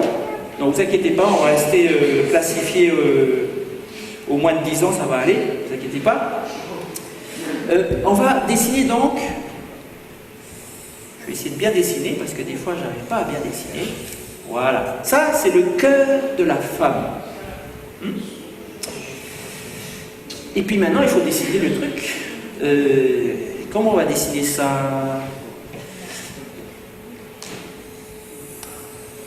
On va appeler ça le lieu du bonheur. Ok? Vous avez compris ce que je suis en train de dessiner là? C'est une leçon d'anatomie. Hein? D'ailleurs, des femmes qui se disent, oh, quand je vais au supermarché, je vois des smileys partout. Oh, je ne veux plus voir ces smileys, hein, parce que... Alors, écoutez bien. À un niveau fondamental, l'intérêt de tout homme pour une femme, c'est ça. Oh là là, mais c'est horrible! Mais ça ne devrait pas être à cause de ça! Le couple, le mariage, ça devrait être à propos de l'amitié, de la camaraderie, du partage. Vous savez, il y a des hommes, hein, ils ont tout ça avec leur labrador, il n'y a pas de problème. L'homme est fait comme ça parce que Dieu l'a créé ainsi. Et ce que les hommes ne comprennent pas, c'est que la clé de ça, c'est ça. C'est-à-dire que quand un homme réussit à toucher ça, il a accès à ça. Et donc cette pulsion sexuelle, chers hommes, est la manière de Dieu de vous rappeler constamment d'ailleurs, et c'est quelque chose qui revient tout le temps, hein. D'ailleurs, les études scientifiques montrent que les hommes ont besoin d'un soulagement sexuel toutes les 72 heures à peu près. Donc c'est tout le temps, ça s'arrête pas, c'est toutes les 72 heures, il y a quelque chose qui arrive. Bon, après, il y a des femmes qui disent « Ah, moi, le mien, c'est toutes les 2 minutes. » Ah, là, vous avez un gros problème. Vous avez un gros problème. Mais en tout cas, la raison pour laquelle ça revient constamment, c'est que c'est pour motiver l'homme à toujours être gentil avec la fille, à bien traiter son cœur. Hein, c'est pas « Hé, t'es réveillé là parce que... » C'est pas comme ça. Il y a beaucoup d'hommes qui ressentent ce besoin qui disent « Allez femme, viens ici bébé. » Non, non, attendez les hommes, c'est pas comme ça qu'on fait, hein. Pas comme un morphale, c'est pas comme ça. Au contraire, la prochaine fois que vous sentez cette chose-là qui vient, c'est que Dieu est en train de vous dire « Sois gentil avec la fille, sois gentil avec la fille, sois gentil avec la fille, je dois être gentil avec la fille. » Et vous savez, c'est ça ce qui me motive, hein. Vous savez, j'essaie de faire attention à ma femme. Quand elle veut aller au shopping, vous savez, je déteste aller au shopping. Mais je vais aller faire le shopping avec elle. Même si je restais des heures debout. Parce que je sais que, voilà, je suis en train d'être gentil avec ma femme. Et puis, ça va favoriser plus tard, ok? C'est pas fou, hein? Vous devez être gentil avec la fille. Il faut être gentil avec la fille. Et vous savez, là, je vais parler maintenant pour les filles célibataires. Les filles célibataires, écoutez bien. Quand vous donnez ça à un homme avant le mariage, vous êtes en train de vous faire escroquer. Je vais vous expliquer. Imaginez que vous voulez faire construire une maison, une grande maison, qui coûte 30 millions. Et là, vous allez choisir un entrepreneur, et là, vous voyez l'entrepreneur, ah, c'est un super entrepreneur, il va me construire ma maison à 30 millions. Et qu'est-ce que vous faites? Vous donnez le chèque de 30 millions dans sa main. D'après vous, qu'est-ce qu'il va faire avec ce chèque de 30 millions? La plupart des entreprises, ben, ils vont se barrer avec. Il n'y a pas de contrat, il n'y a rien du tout. Ils vont se barrer avec. Les plus honnêtes vont vous construire quelque chose, mais ça ne va pas ressembler du tout à une grande maison. Ça va être une cabane, peut-être il y aura des murs, des portes, on ne sait pas. Ok? C'est pas comme ça que ça marche. En fait, pourquoi est-ce que c'est comme ça? C'est la nature de l'être humain. On lui donne tout et puis ça y est, bah, il ne va plus rien faire en contrepartie. Donc il faut payer l'entrepreneur à certaines étapes. Et quand tout est accompli, là vous avancez. Quand tout est installé, vous payez le tout. C'est comme ça que ça se passe normalement. Mais pourtant les femmes d'aujourd'hui, la culture d'aujourd'hui nous dit non, les femmes, mettez ça en avant. Mettez ça en avant. Or c'est à la base de ce que veut tout homme. Donc quand vous lui donnez ça, mais le gars, il a tout gagné déjà. Il a gagné le loto, ça y est. Et donc, il a obtenu la seule chose qui l'intéressait dans la base des choses. Et donc, après, vous voyez la fille qui lui a donné ça et puis qui va courir après. Alors, est-ce que tu m'aimes? Est-ce que tu m'aimes? Est-ce qu'on peut aller voir ma maman? Et le gars, non, ça va, tout va bien. Parce qu'il a déjà eu tout ce qu'il voulait. Vous comprenez? C'est important cette chose. Donc, on lui donne tout. Il a déjà tout gagné. Et après, le reste, ça ne vient pas. Alors, on va faire un petit slogan, donc pas de bague, pas de brague, c'est tout ce qu'il y a à l'idée. Okay. Et ça, c'est la culture de ces dernières années. Dans la culture qu'on a aujourd'hui, il y a quelque chose qui s'est passé, mais peut-être les femmes ont voulu devenir aussi sexuelles que les hommes. Et en fait, le résultat aujourd'hui, c'est qu'il y a des millions de femmes dans nos sociétés qui sont frustrées parce qu'elles ont déjà donné ça et personne ne s'occupe de ça. Leur homme ne s'est pas occupé de ça. C'est pour ça qu'il ne faut pas faire n'importe quoi, les femmes. Il faut vraiment faire les choses comme il faut. Alors les femmes, vous savez, les femmes, l'intérêt principal d'une femme pour un homme, l'intérêt basique, elle veut avoir quoi chez un homme? Elle veut avoir ça. Elle veut avoir son cœur. C'est ça qu'une femme veut avoir d'un homme. Mais ce que vous devez savoir, les filles, hein, c'est que pour avoir accès à ça, il faut passer par... il faut passer par ça. Mais dans le mariage, pas au mariage, sinon comme je vous ai dit, vous êtes déjà arnaqués là. Donc dans le mariage, ça doit se faire dans le mariage. Et ça, c'est une chose très importante à comprendre. C'est une affaire très très importante. Vous devez réaliser que c'est immense comme problème et comme enjeu. La plupart des femmes, il y a des femmes qui traitent ça, la sexualité, comme un sujet annexe, accessoire. Oh, c'est pas important, c'est pas ça la chose principale, c'est pas la chose principale. En fait, il s'agit d'une affaire très très très importante. Si vous vous occupez de ça comme il faut, votre couple va rouler comme il faut. Si vous faites comme si, ça ne devrait pas être comme ça, oh c'est un gros porc, c'est un cochon, on est toujours là-dessus, là. Si vous êtes en train de faire ça, vous êtes en train de combattre votre propre intérêt, les filles. Il faut bien traiter les choses comme il faut. La clé du cœur de ce garçon, vous savez, avant on disait, la clé le chemin vers le cœur d'un homme, c'est son estomac. Non, c'est 15 cm trop haut. Et je vais vous dire une chose d'ailleurs, les filles. Là, il faut vous asseoir, ça va être costaud à encaisser là. Vous savez une chose, il est très probable que s'il n'y avait pas ça, nous les hommes, on ne s'embêterait pas à avoir affaire à vous. Vous êtes tellement différentes de nous, s'il n'y avait pas ça, oh là là. Je me rappelle d'ailleurs, hein, quand on est garçons et filles, là, quand on est petit, les garçons, oh les filles, et puis tout d'un coup, vers 15 ans, oh les filles, ça change, hein, parce qu'il y a cette chose-là, et c'est Dieu qui a fait ça. Et c'est un jeu, c'est quelque chose qu'il faut vraiment apprendre à maîtriser. Et la clé, la chose incroyable là-dedans, c'est que la clé pour ce que vous voulez, vous, la clé pour ce que vous voulez, vous les hommes, c'est ça. La clé pour ce que vous voulez, vous les femmes, c'est ça. C'est une situation d'équilibre parfait où l'un et l'autre sont parfaitement liés et bougent ensemble. C'est comme un nœud ultime. Alors, pourquoi est-ce que Dieu a fait ça? À quoi ça arrivait de faire ça? Eh bien, c'est que la clé pour avoir ce que vous voulez, c'est de donner ce que votre conjoint lui veut. C'est ça le système que Dieu a voulu qu'on soit. C'est pas toujours moi. C'est faire attention à ce que l'autre veut et combler son besoin, et l'autre aussi va combler notre besoin. Parce que si c'était la même chose, eh ben, on serait totalement indépendant, tout marche bien. Alors qu'il a été voulu que les deux se complètent. C'est pour ça que ça a été fait comme ça. Des fois, c'est pas facile à faire. Des fois, il faut trouver l'équilibre. Des fois, c'est pas évident. Mais il faut travailler à ça. Et quand vous arrivez à maîtriser ce système, c'est quelque chose de très puissant. Il y a des hommes qui se plaignent tout le temps. Ah, ma femme ne veut jamais faire l'amour, tout ça. Mais est-ce que vous êtes gentil avec votre femme? Et quand on regarde, ben non, il n'est jamais gentil avec sa femme. Donc il faut être gentil avec votre femme. Il faut toucher son cœur. Il faut toucher le cœur de cette femme-là. Et il y a des hommes qui disent, oh, mais elle sait que je l'aime. Ah bon? Quand est-ce que vous avez dit? Oh, ben je l'ai dit une fois, il y a longtemps. Elle sait très bien, ça ne change pas ces choses-là. Et puis je ne sais pas pourquoi elle n'a jamais fait l'amour, tout ça. Mais parce que vous ne faites pas ce qu'il faut s'occuper du cœur de votre femme. Et c'est pareil les filles, enfin les femmes. Il ne faut pas l'écarter, lui il a besoin de ça. Il ne faut pas l'écarter, sinon vous allez ruiner le système.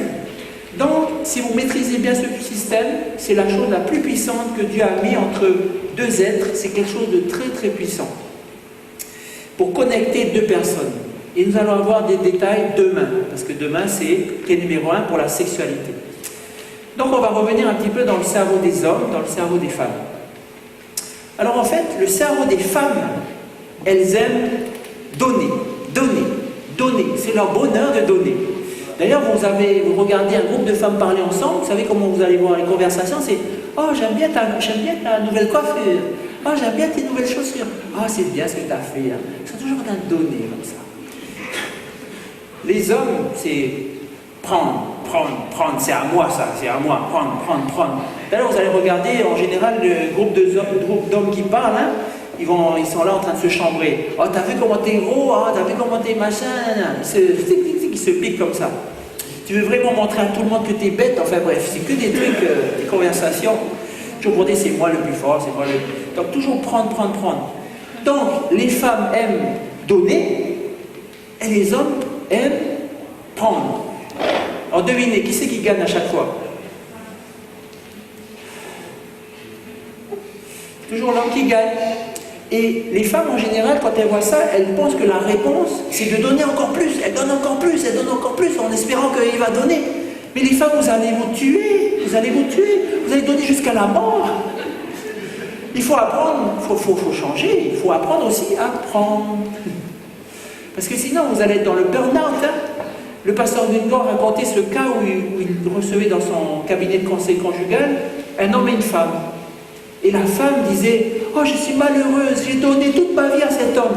J'ai fait que de donner, donner, donner, donner. Ah, je suis malheureuse. » Et puis Marc Guingamp a demandé à l'homme « Et vous, qu'est-ce que vous en pensez ?» Ben, je sais pas, je pensais qu'on avait un super mariage. Tout va bien. Ben oui, elle donne tout et lui, il prend tout. Super relax, il n'y a pas de problème. Alors les filles, nous allons voir maintenant comment changer les choses. Parce que si vous croyez que c'est l'homme qui va changer, vous allez apprendre comment prendre. Vous allez apprendre à comment faire à votre homme ce que vous voulez. J'entends les femmes dire « Waouh, super, on va apprendre comment faire à notre homme ce qu'on veut. Super, yes !» Et j'entends les hommes qui disent avec leur regard « Espèce de traître, vendu !» Donc nous allons voir ça. Les femmes, vous savez, c'est une partie, en fait, vous inquiétez pas les hommes, c'est pas la partie que vous allez détester, au contraire. C'est pour les femmes, ça va être difficile cette partie, parce que les femmes, elles détestent prendre, c'est dans leur nature, elles n'aiment pas. Dans leur nature, dans leur fort intérieur, elles se disent, mais il devrait donner de lui-même, nous ne devrions pas lui demander, il devrait le faire lui-même. Et dans certains courants de pensée, même dans certaines églises, on dit, allez homme, il faut que tu donnes à ta femme, il faut le taper dessus. Mais les femmes, c'est vous qui avez la maîtrise, en fait, c'est vous qui allez apprendre à votre homme à changer le sens du courant. C'est vous qui avez ce pouvoir-là. Le problème, vous les femmes, c'est que vous avez été bercés avec plein de films, plein d'histoires, dans ce qu'on appelle un romantisme, un hyper-romantisme. Et cet hyper-romantisme, ça ne correspond pas exactement à la réalité. Les femmes, vous pensez toujours, ah, si tu m'aimes vraiment, tout devrait arriver automatiquement. Si je compte vraiment pour toi, toutes sortes d'idées. Mais les femmes, c'est pas ça n'existe pas cette chose-là. Les femmes, vous avez tendance à vivre dans un pays là-haut, dans les nuages, au-delà de l'arc-en-ciel. Quand je pense quelque chose, mon homme devine tout. Et dès que je dis quelque chose, il me donne tout.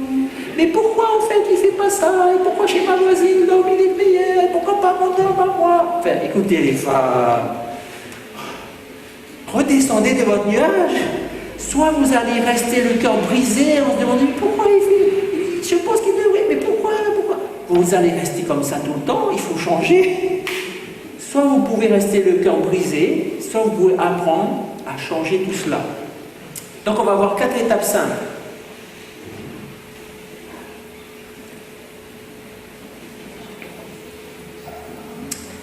Alors voilà, comment faire à votre homme 4 choses simples. Comment faire à un homme ce que vous voulez? Numéro 1, demandez-lui plus d'une fois. Parce que demander à un homme une seule fois, c'est comme si vous lui avez rien demandé. Pourquoi? Parce que les hommes sont dans le mode prendre. Nous sommes dans la compétition, c'est à nous ça, c'est à nous ça, c'est à nous ça. Et donc quand elle dit, chérie, est-ce que tu pourrais faire cela? Le cerveau gauche de l'homme, il s'arrête, il dit au cerveau droit, t'as entendu quelque chose? Non. Puis il continue. Il faut plus d'une fois pour y arriver avec cet homme-là. Et c'est pas une mauvaise intention, hein. On n'est pas des gens méchants, je veux dire non, comme ça elle va souffrir. Non, on n'est pas comme ça les hommes, c'est pas ça du tout. Mais je vous promets, quand la femme demande quelque chose, ça fait un tour dans la boîte du rien du tout, et puis pouf, ça part de l'autre côté. Donc il y a une façon de demander. Et vous pouvez des fois penser que c'est pas possible de savoir demander comme ça. Mais si, il y a des femmes qui savent demander. Des femmes qui disent, chérie, est-ce que tu peux faire ça pour moi? Non. Chérie, est-ce que tu peux faire ça pour moi? Non. Chérie, mon moumou, est-ce que tu peux faire ça pour moi? Ok alors. Vous savez, la première fois que le pasteur McGuigan a entendu ce principe, parce que ce séminaire, c'est la synthèse de beaucoup de livres sur le couple. Donc la première fois qu'il a entendu ce principe, qu'il faut demander à un homme plus d'une fois, j'ai dit, c'est pas possible. Alors, comme il était donc pasteur d'une église, il a dit, bon, dimanche matin, je vais faire un sondage à la sortie de l'église. Donc il a demandé à 3 femmes, enfin il a demandé à une femme d'abord. Il a dit, dites-moi, est-ce que c'est difficile de faire quelque chose à votre mari? Et la femme dit, vous n'avez pas idée. La dernière fois, je lui ai demandé de repeindre le plafond. Et depuis tout ce temps-là, il se pavane à chaque fois sous le plafond, comme si tout va bien, alors qu'il n'a toujours pas repeint le plafond. C'est difficile. Alors, comme mon but était de démontrer qu'il ne faut pas demander plus d'une fois, alors j'ai dit, bon, combien de fois vous avez demandé? Et la femme dit, j'ai demandé une fois. Ah bon? Mais pourquoi vous n'avez pas demandé plus d'une fois? Mais parce que je ne devrais pas avoir à le faire. Alors le pasteur était étonné, il dit, bon, je ne sais pas, je vais voir avec une autre dame qui passe par là. Donc il lui demande, est-ce que c'est difficile de faire une chose à votre mari? Et la femme, elle répond, vous n'avez pas idée. L'autre jour, j'ai déposé la corbeille à linge dans le salon, je lui ai dit, tu peux me ramener ça dans la buanderie? Et puis il est arrivé dans le salon, il a enjambé mais qu'est-ce que ça fait là, ça? Et donc, il était étonné, il dit, dites-moi, est-ce que vous avez demandé, combien de fois vous avez demandé? Une fois? Mais pourquoi vous n'avez pas demandé plus d'une fois? Mais je n'ai pas à le faire. Bon, et bon, du coup, il a demandé encore une troisième femme, troisième dame, et même histoire. Ah, vous imaginez pas, hein? Et puis il y a ça, et pourquoi vous n'avez pas demandé plus d'une fois? Parce que je ne devrais pas avoir à le faire. Alors écoutez-moi bien les femmes. Vous devez le faire. Vous devez absolument le faire. Vous allez vous énerver sinon. Vous allez vous dire pourquoi il ne fait pas ça, il m'aime pas. Et vous allez vous énerver, vous disputer, vous débrouiller. Demandez-lui plus d'une fois. Ça coûte quoi de dire une fois, 2 fois, jusqu'à ce que vous ayez ce que vous voulez? C'est fatigant. Et en fait, quand on regarde bien, on s'est aperçu que les femmes trouvent offensant de demander. Même la première fois, elles trouvent offensant. Parce que, au-delà de l'arc-en-ciel, je ne devrais pas lui demander. Redescendez de votre nuage, les femmes, c'est pas comme ça. Et si vous vous accrochez, vous allez encore vous disputer pour rien. En fait, ce ressentiment est fort parce que vous ne voulez pas seulement qu'il le fasse, mais vous voulez aussi qu'il ait envie de le faire. C'est vrai. Vous voulez aussi qu'il ait envie de le faire tout seul. Je vais vous dire un secret, les femmes, vous allez avoir une révélation. J'ai une nouvelle pour vous. Nous n'avons pas envie de le faire. Pourquoi? Parce que si on avait envie de le faire, on l'aurait déjà fait. Nous n'allons jamais avoir envie de le faire. Et ça ne sert à rien de se préoccuper d'analyser nos motivations profondes. Pourquoi il ne fait pas? Pourquoi il ne fait pas? Non, des fois ma femme, elle me demande de faire des choses. Des fois, je n'ai pas trop envie, je le fais. Et puis elle s'éloigne, elle a eu ce qu'elle voulait, tout va bien. Elle demande jusqu'à ce que... Je me souviens, pour faire le plafond de mon garage, elle m'a demandé une fois en janvier. Et puis enfin en juillet, elle m'a dit, écoute, le plafond là, il n'est toujours pas fait. Ah oui, c'est bon, je suis parti, parce que je savais que ça allait dégénérer. Mais il ne faut pas analyser les motivations du monsieur, ça ne sert à rien du tout. Sinon, vous allez créer des problèmes là où il n'y en a pas. Pourquoi tu ne veux pas? Pourquoi tu ne veux pas? Il faut arrêter ça. Il y avait une femme un jour qui est venue voir le pasteur Mungor qui a dit, écoutez, j'ai un problème avec mon mari.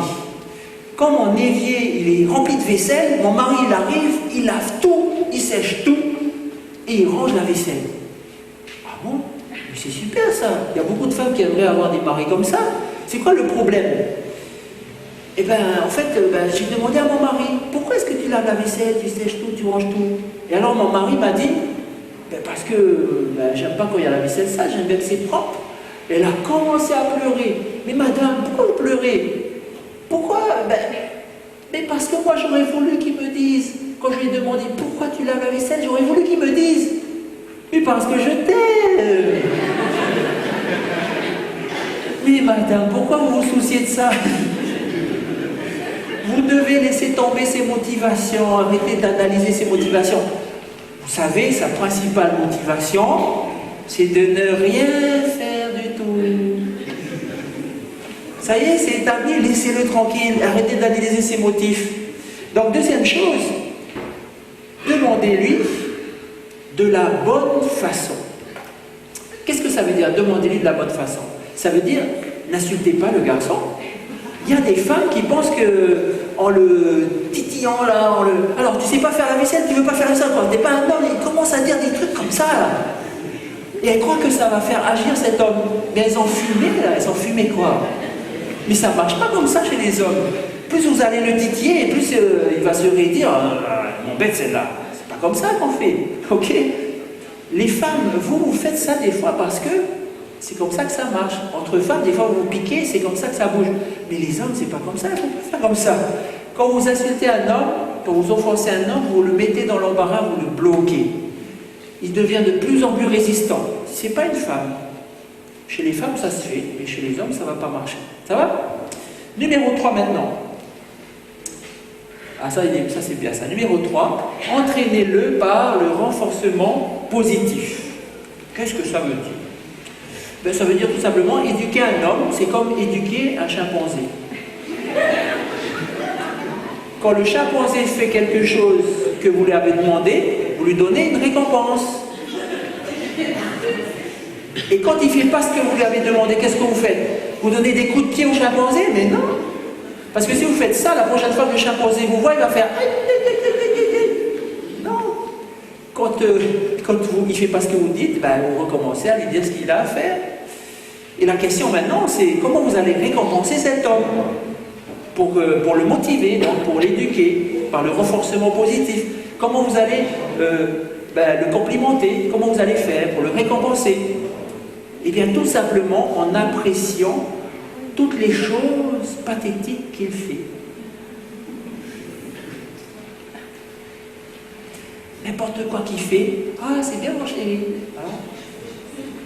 Ah, il a fait la vaisselle, mais c'était pas tellement propre. Hein. Ah, c'est bien, tu as lavé la vaisselle.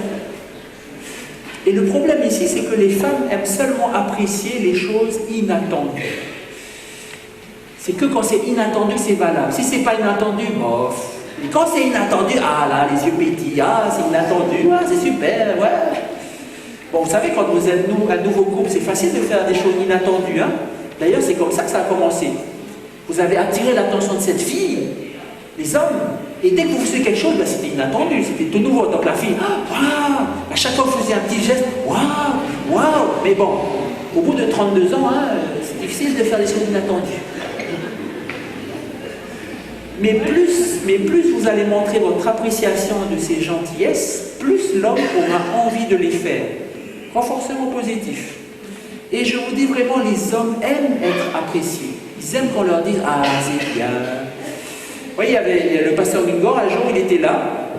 Il a fini de manger, sa vaisselle était sale, il va ouvrir le lave-vaisselle pour mettre dedans, et là, il s'aperçoit qu'il y a toute la vaisselle propre déjà. Et là, il se dit « Ah là là, pour mettre ma vaisselle sale, il faut que je débarrasse la vaisselle propre. » Et là, il est resté suspendu comme ça. « Qu'est-ce que je fais? Qu'est-ce que je fais? Qu'est-ce que je fais ?» Après, il a dit « Ah non, je vais faire ça pour ma femme. » Et puis, il a enlevé la vaisselle propre, et puis il a mis la vaisselle sale. Et puis voilà, il était content. Et sa femme arrive dans la cuisine. « Oh, tu as vidé le lave-vaisselle? Quel bon mari que tu es. puis le mari, ah, il était content. Voilà, c'est tout simplement, il apprécie quand on lui dit. Donc les hommes, il va falloir quand même faire un effort. Hein, c'est-à-dire qu'il va falloir trouver des choses inattendues que vos femmes vont pouvoir apprécier. Des gentillesses inattendues. Des petites choses. C'est comme ça que vous allez pouvoir garder votre femme folle de vous. Pasteur Gungor a voulu écrire un livre d'ailleurs. 365 choses inattendues qu'un homme peut faire pour sa femme. Vous savez, un jour, une chose inattendue. Et puis il a révisé, il a dit bon, 52 seulement, parce que c'est très difficile. Hein. Mais c'est vraiment intéressant. Parce que quand vous faites une chose inattendue pour une femme, elle s'illumine. Vous savez, vous ne pouvez pas imaginer. Je me souviens un jour, c'était la Saint-Valentin. Vous savez comment c'est la Saint-Valentin? Tout le monde s'attend à ce que le soir, voilà, on va avoir un petit repas, on va sortir au resto. Donc j'ai rien dit à ma femme. Et puis elle s'attendait comme d'habitude, ce soir-là, je vais sûrement arriver, on va aller au resto. Et je suis arrivé à midi. Je suis arrivé avec un tout petit bouquet de fleurs de rien du tout. Et j'avais mis une carte et j'ai fait un poème et puis j'ai chanté. Longtemps je t'aimerai. Oh là là, elle était carrément chou. Et le soir, on a passé une super soirée. Pourtant, ma voix était tordue, mais elle a fondu. Bon, numéro 4. Numéro 4, faites du troc avec lui. Ah. Comment ça marche ça, faites du troc avec lui? Très simplement, quand vous avez quelque chose à lui faire faire, vous lui dites, chérie, est-ce que tu voudrais bien faire ce que tu voudrais faire? Ouais. Est-ce que tu pourrais faire ça? Quand tu vas faire ça pour moi, tu pourras faire ça comme tu pourras avoir ça. Ah, c'est quoi le piège? Non, il n'y a pas de piège. En fait, il faut savoir, les femmes, que les hommes aiment ce genre de choses. De décrire un processus, on va dire, si tu fais ça, il y aura ça. Les hommes sont calés là-dessus, c'est leur nature. C'est ce qu'on fait au travail. Si tu vas au travail, tu auras un salaire. Hein, s'il n'y avait pas de salaire, on n'est pas au travail. Quand on négocie, si tu me donnes ça, je te donne ça. Les hommes, ils aiment ça. Ça ne leur pose pas de problème. Ils aiment savoir les règles, il n'y a pas de problème. C'est pour les femmes que ce n'est pas évident. Mais donc, ça fait partie du système de troc. C'est comme ça que vous devez faire avec cet homme. Et quel est l'outil le plus fort de troc que les femmes possèdent, d'après vous?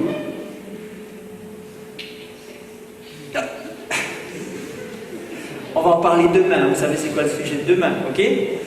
L'outil le plus fort, oui, c'est ça là-bas. Hein? Il y a des femmes, oh, mais c'est horrible, ça veut dire que je suis une prostituée. Mais non, vous êtes marié avec lui, hein? C'est votre mari, quoi, il n'y a pas de problème.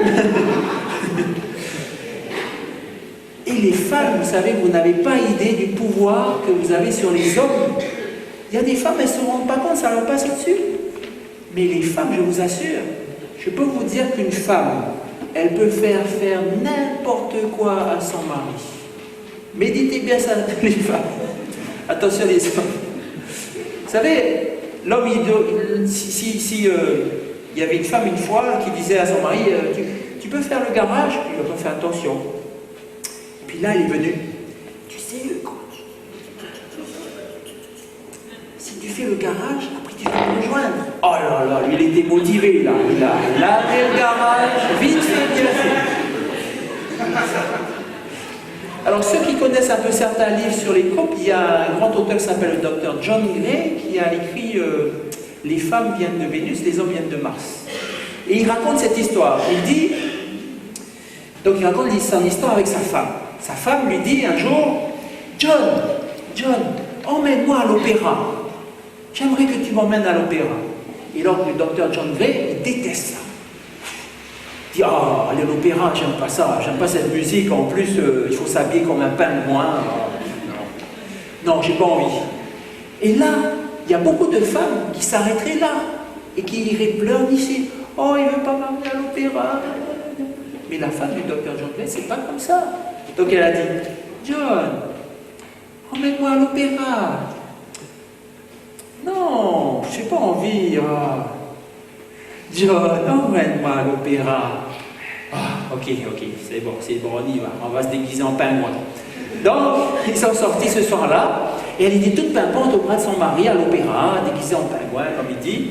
Et puis ils ont passé la soirée, et puis ils sont revenus chez eux.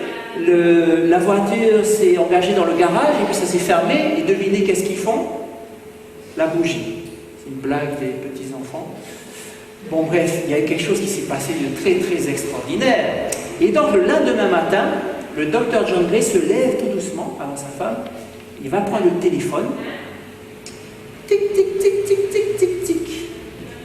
Allô, la direction d'opéra, dites-moi, est-ce que vous avez des cartes d'abonnement, s'il vous plaît?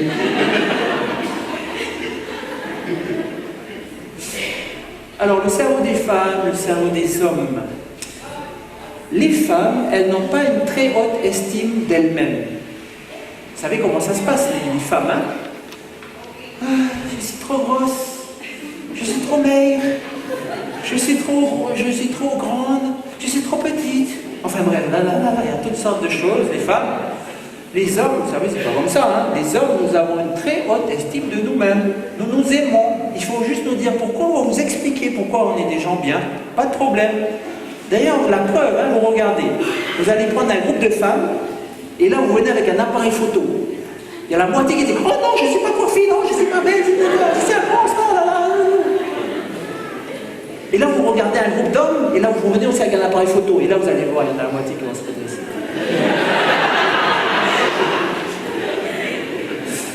C'est comme dans les centres commerciaux. Vous savez, dans les centres commerciaux, il y a des grandes glaces comme ça. Hein? Alors, vous voyez, il y a la femme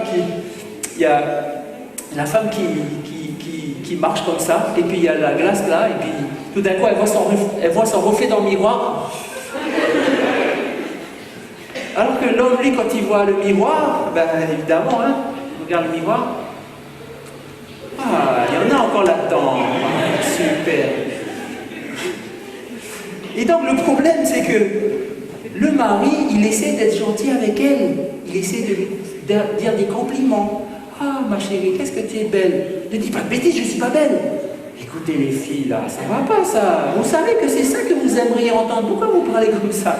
Le gars, il veut vous complimenter, vous faire plaisir, vous dire « Ah, t'as une jolie... » Ben, acceptez de bon cœur et appréciez cela.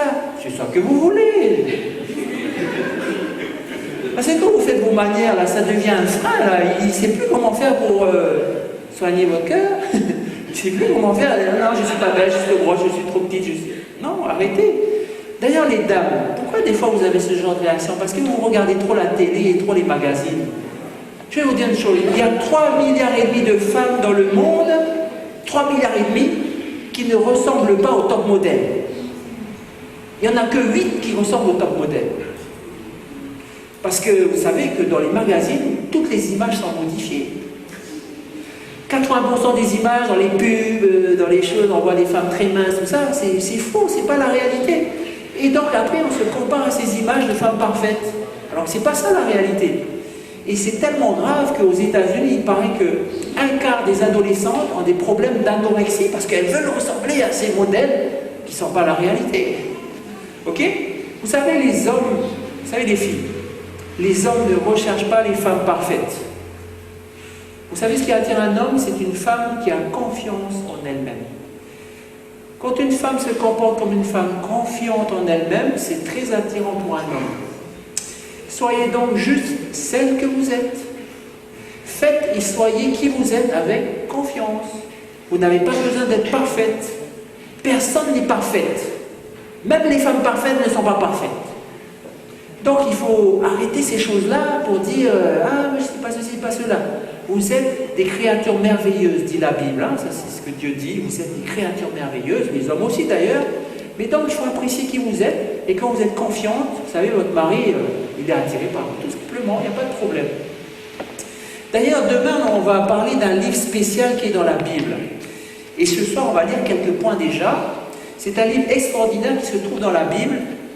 C'est un livre des plus anciens sur la sexualité. Ça s'appelle Le Cantique des Cantiques.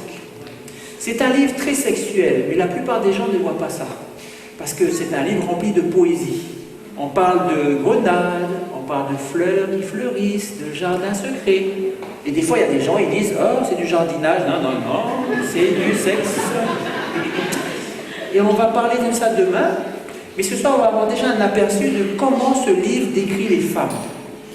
Comment un amoureux voit sa femme. Regardez.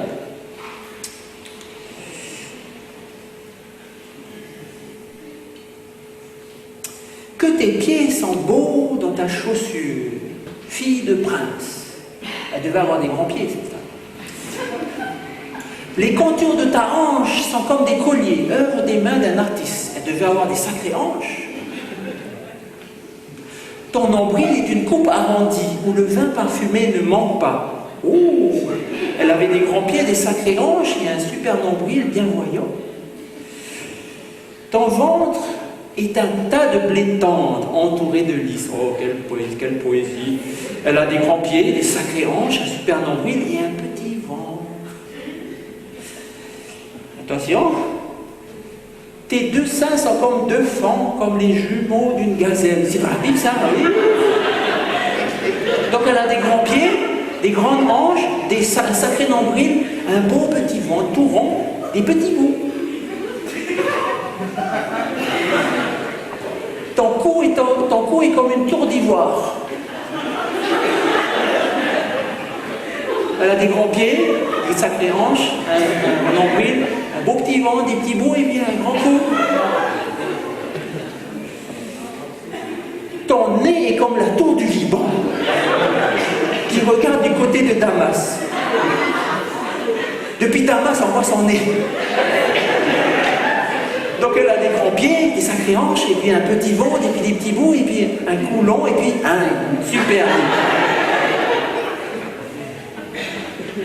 Et regardez comment cet homme parle de cette femme. Regardez ça. Que tu es belle, que tu es agréable, ô mon amour, au milieu des délices.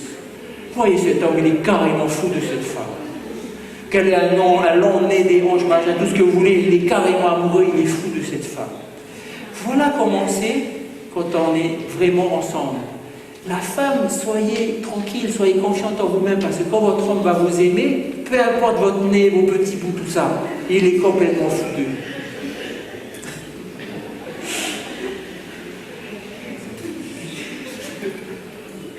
Le cerveau des hommes encore, le cerveau des femmes. D'ailleurs, vous savez, cette idée de prendre, de donner, prendre, il y a des idées un petit peu qu'il faut corriger. Là, je m'adresse plutôt aux femmes chrétiennes. Parce que dans certains milieux chrétiens, il y a des idées un petit peu erronées sur la façon dont ça se passe dans le mariage. Par exemple, on dit des fois, un amour inconditionnel exige une relation inconditionnelle. Ça veut dire quoi? Ça veut dire qu'il n'y a pas de condition.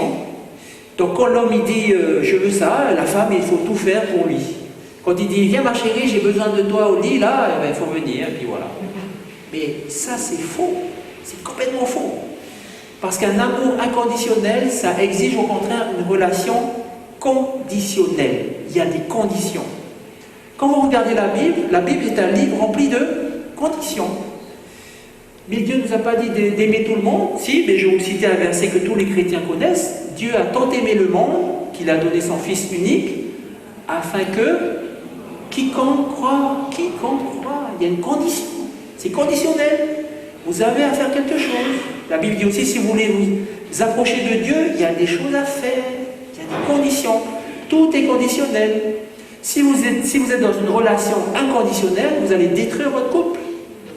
C'est comme quand vous faites une relation inconditionnelle avec un enfant, vous allez en faire un galopin. Si vous êtes dans une relation inconditionnelle avec un adolescent, il va devenir un adulte qui va mener une vie d'enfer à tout le monde. Vous voyez, le matin, vous dites à votre enfant, fais ton lit, après on va prendre le petit déjeuner. Mais s'il ne fait jamais son lit, vous allez faire quoi? Vous allez dire, non, c'est pas grave, il ne fait pas son lit, viens prendre ton petit déjeuner. Et qu'est-ce qu'il va apprendre? Au contraire, on va dire, non, tu fais d'abord ton lit et après tu vas venir prendre le petit déjeuner. Dans la vie, les choses sont conditionnelles. Si c'est inconditionnel, ça va être la catastrophe. Et donc, les filles, vous devez être à l'aise avec cette idée que par rapport à votre homme, vous devez mettre des conditions pour que ça se passe bien. Parce que l'homme, il est tellement habitué à prendre, si vous ne faites rien, ça va être catastrophique. Donc, cette chose, encore une fois, de dire un amour inconditionnel, c'est une relation inconditionnelle, c'est complètement faux. Ce n'est pas sain, S-A-I-N, ce n'est pas sain, S-A-I-N-T non plus. Il faut renoncer à ça. Les filles, vous devez apprendre à poser des conditions. Maintenant, quand vous posez des conditions, il faut faire attention à la qualité de votre relation. Plus votre relation est forte, plus vous pouvez poser des conditions difficiles peut-être. Mais si votre relation n'est pas très forte, vous savez, je prends un exemple, quand vous jouez à cache-cache avec un petit enfant, vous n'allez pas vous cacher au-dessus du toit. Le petit enfant, il va jamais, il faut s'adapter à votre relation, à la qualité de votre relation. Il faut que ces conditions soient accessibles et ces conditions soient adaptées.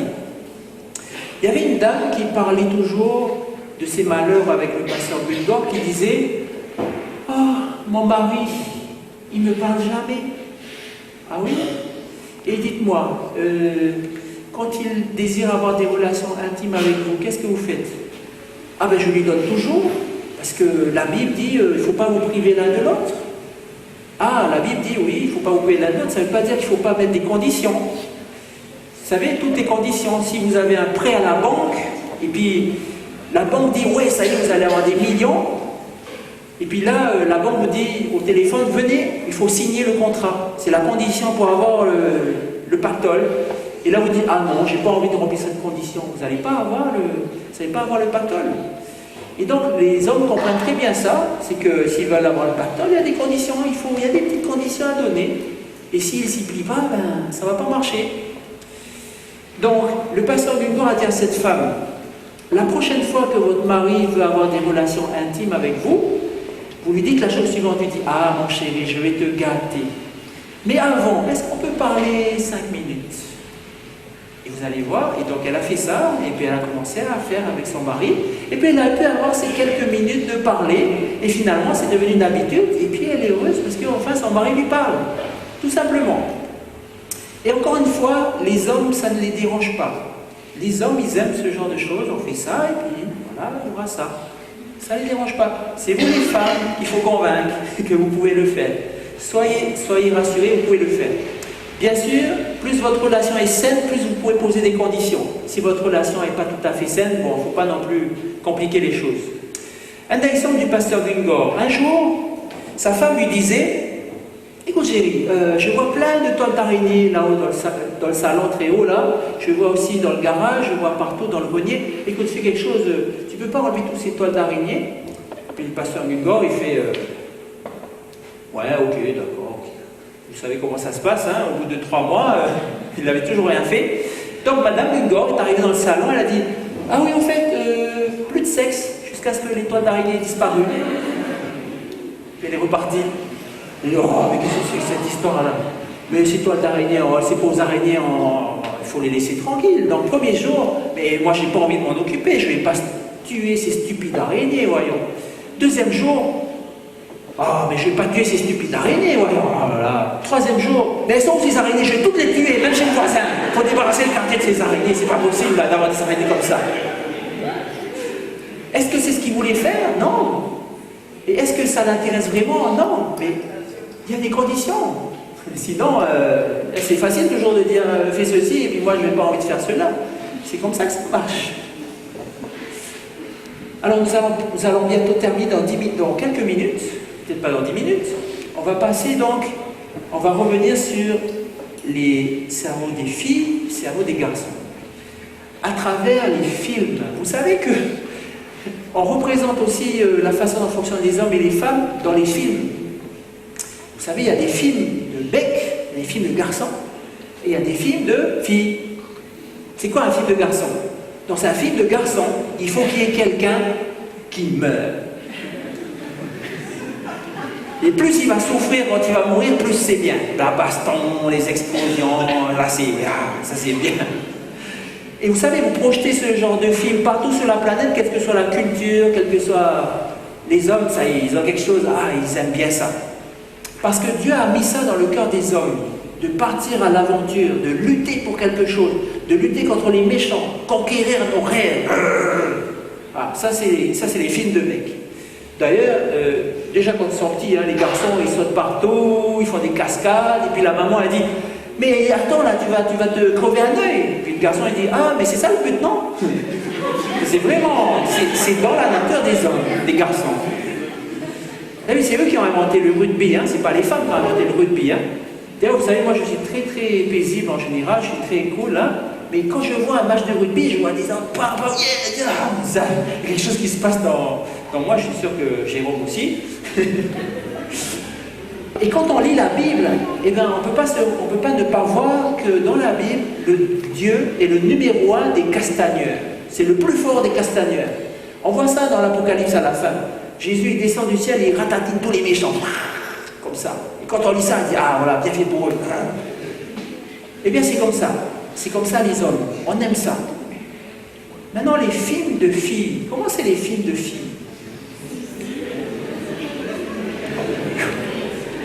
Ben, les films de filles, ça connecte les câbles. Ah, ça connecte les câbles.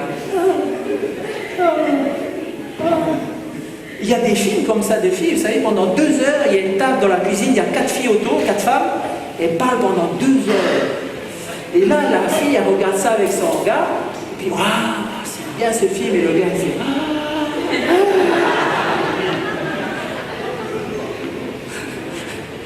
parce qu'elle, elle aime bien, vous savez, elle connecte. Et puis ces films, ça touche les filles de tous les pays du monde. Parce qu'elles connectent. Parce que Dieu a mis dans le cœur des filles de connecter. Connecte les câbles, connecte les câbles. Relation, relation, relation. C'est ça les filles. Et vous savez, les hommes mariés, vous avez un avantage particulier par rapport aux hommes célibataires. Vous savez qu'en général, les hommes mariés ont plus de succès professionnel que les hommes célibataires. Vous savez pourquoi? Parce qu'ils ont développé des capacités relationnelles que leurs femmes leur ont transmises. En fait, quand vous vous mariez avec une femme, les garçons, vous épousez un manuel de relations humaines. Et c'est pour ça que dans le travail, vous allez développer des capacités que les hommes n'ont pas. Les hommes célibataires, eux, il leur manque un peu quelque chose. Parce que les hommes mariés, ils apprennent le feedback. Ils apprennent à écouter leur femme. Ils se rendent compte que, même s'ils n'aiment pas trop écouter, ils s'aperçoivent que leur femme a beaucoup de choses intéressantes à leur apprendre sur les relations, sur les choses humaines. Par exemple, un cas précis pour moi, je suis dans la construction, des fois on fait des plans, on fait des projets, et puis des fois je ramène mon travail à la maison, et puis je mets ça sur la table de la cuisine, et puis voilà, je regarde le plan, c'est du plan, hein, c'est tout. Hein. Et ma femme va venir et dire, elle est où la secrétaire là? Ah, elle est là. Et le bureau du docteur, il est où? Il est là. Ah, mais tu sais qu'au jour le jour, la secrétaire va faire du temps et mets-toi à sa place. Hein. Tu sais, elle va dire, ah, c'est pas bien fait, elle va s'énerver tous les jours.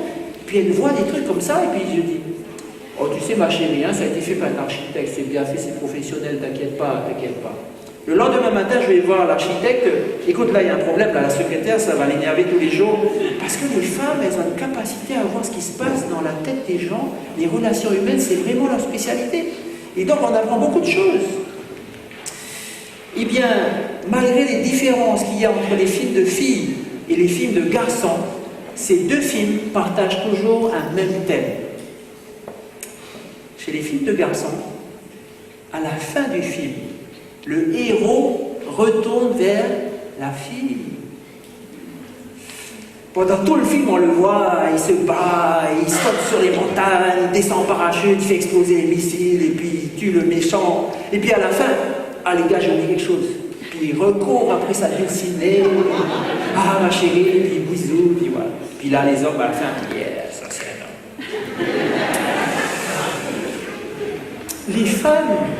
Les femmes, en fait, leur film, c'est pareil.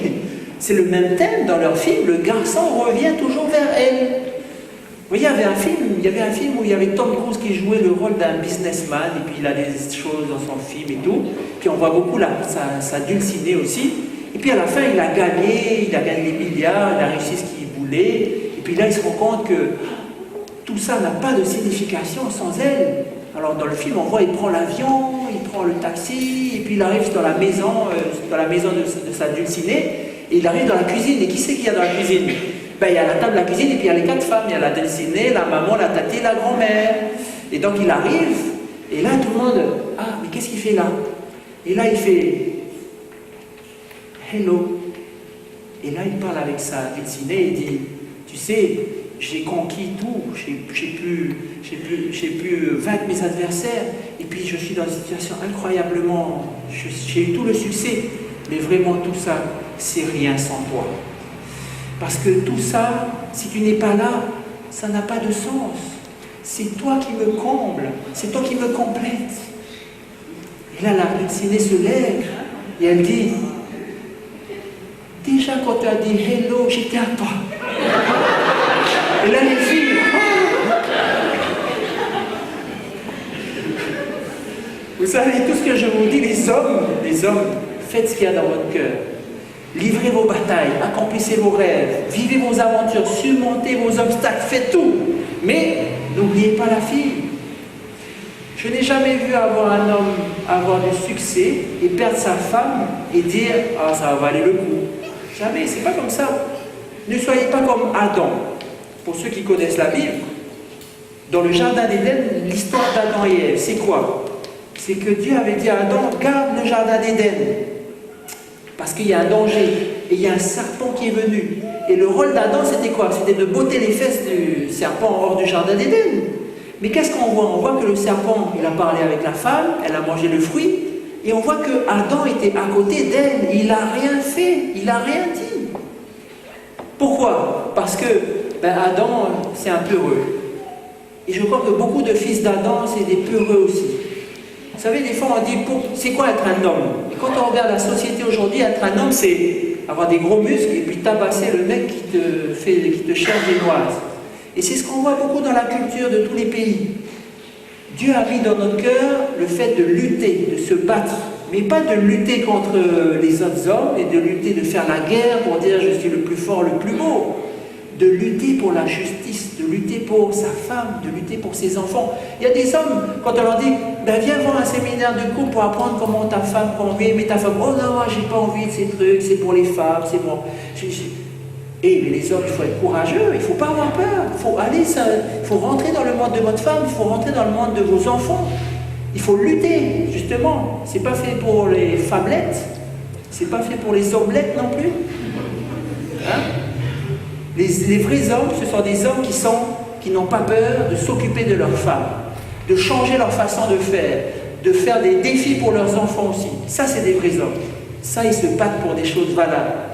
Il vous faut être comme le second Adam. Dans la Bible, vous avez quelqu'un qui est appelé le second Adam, c'est Jésus-Christ.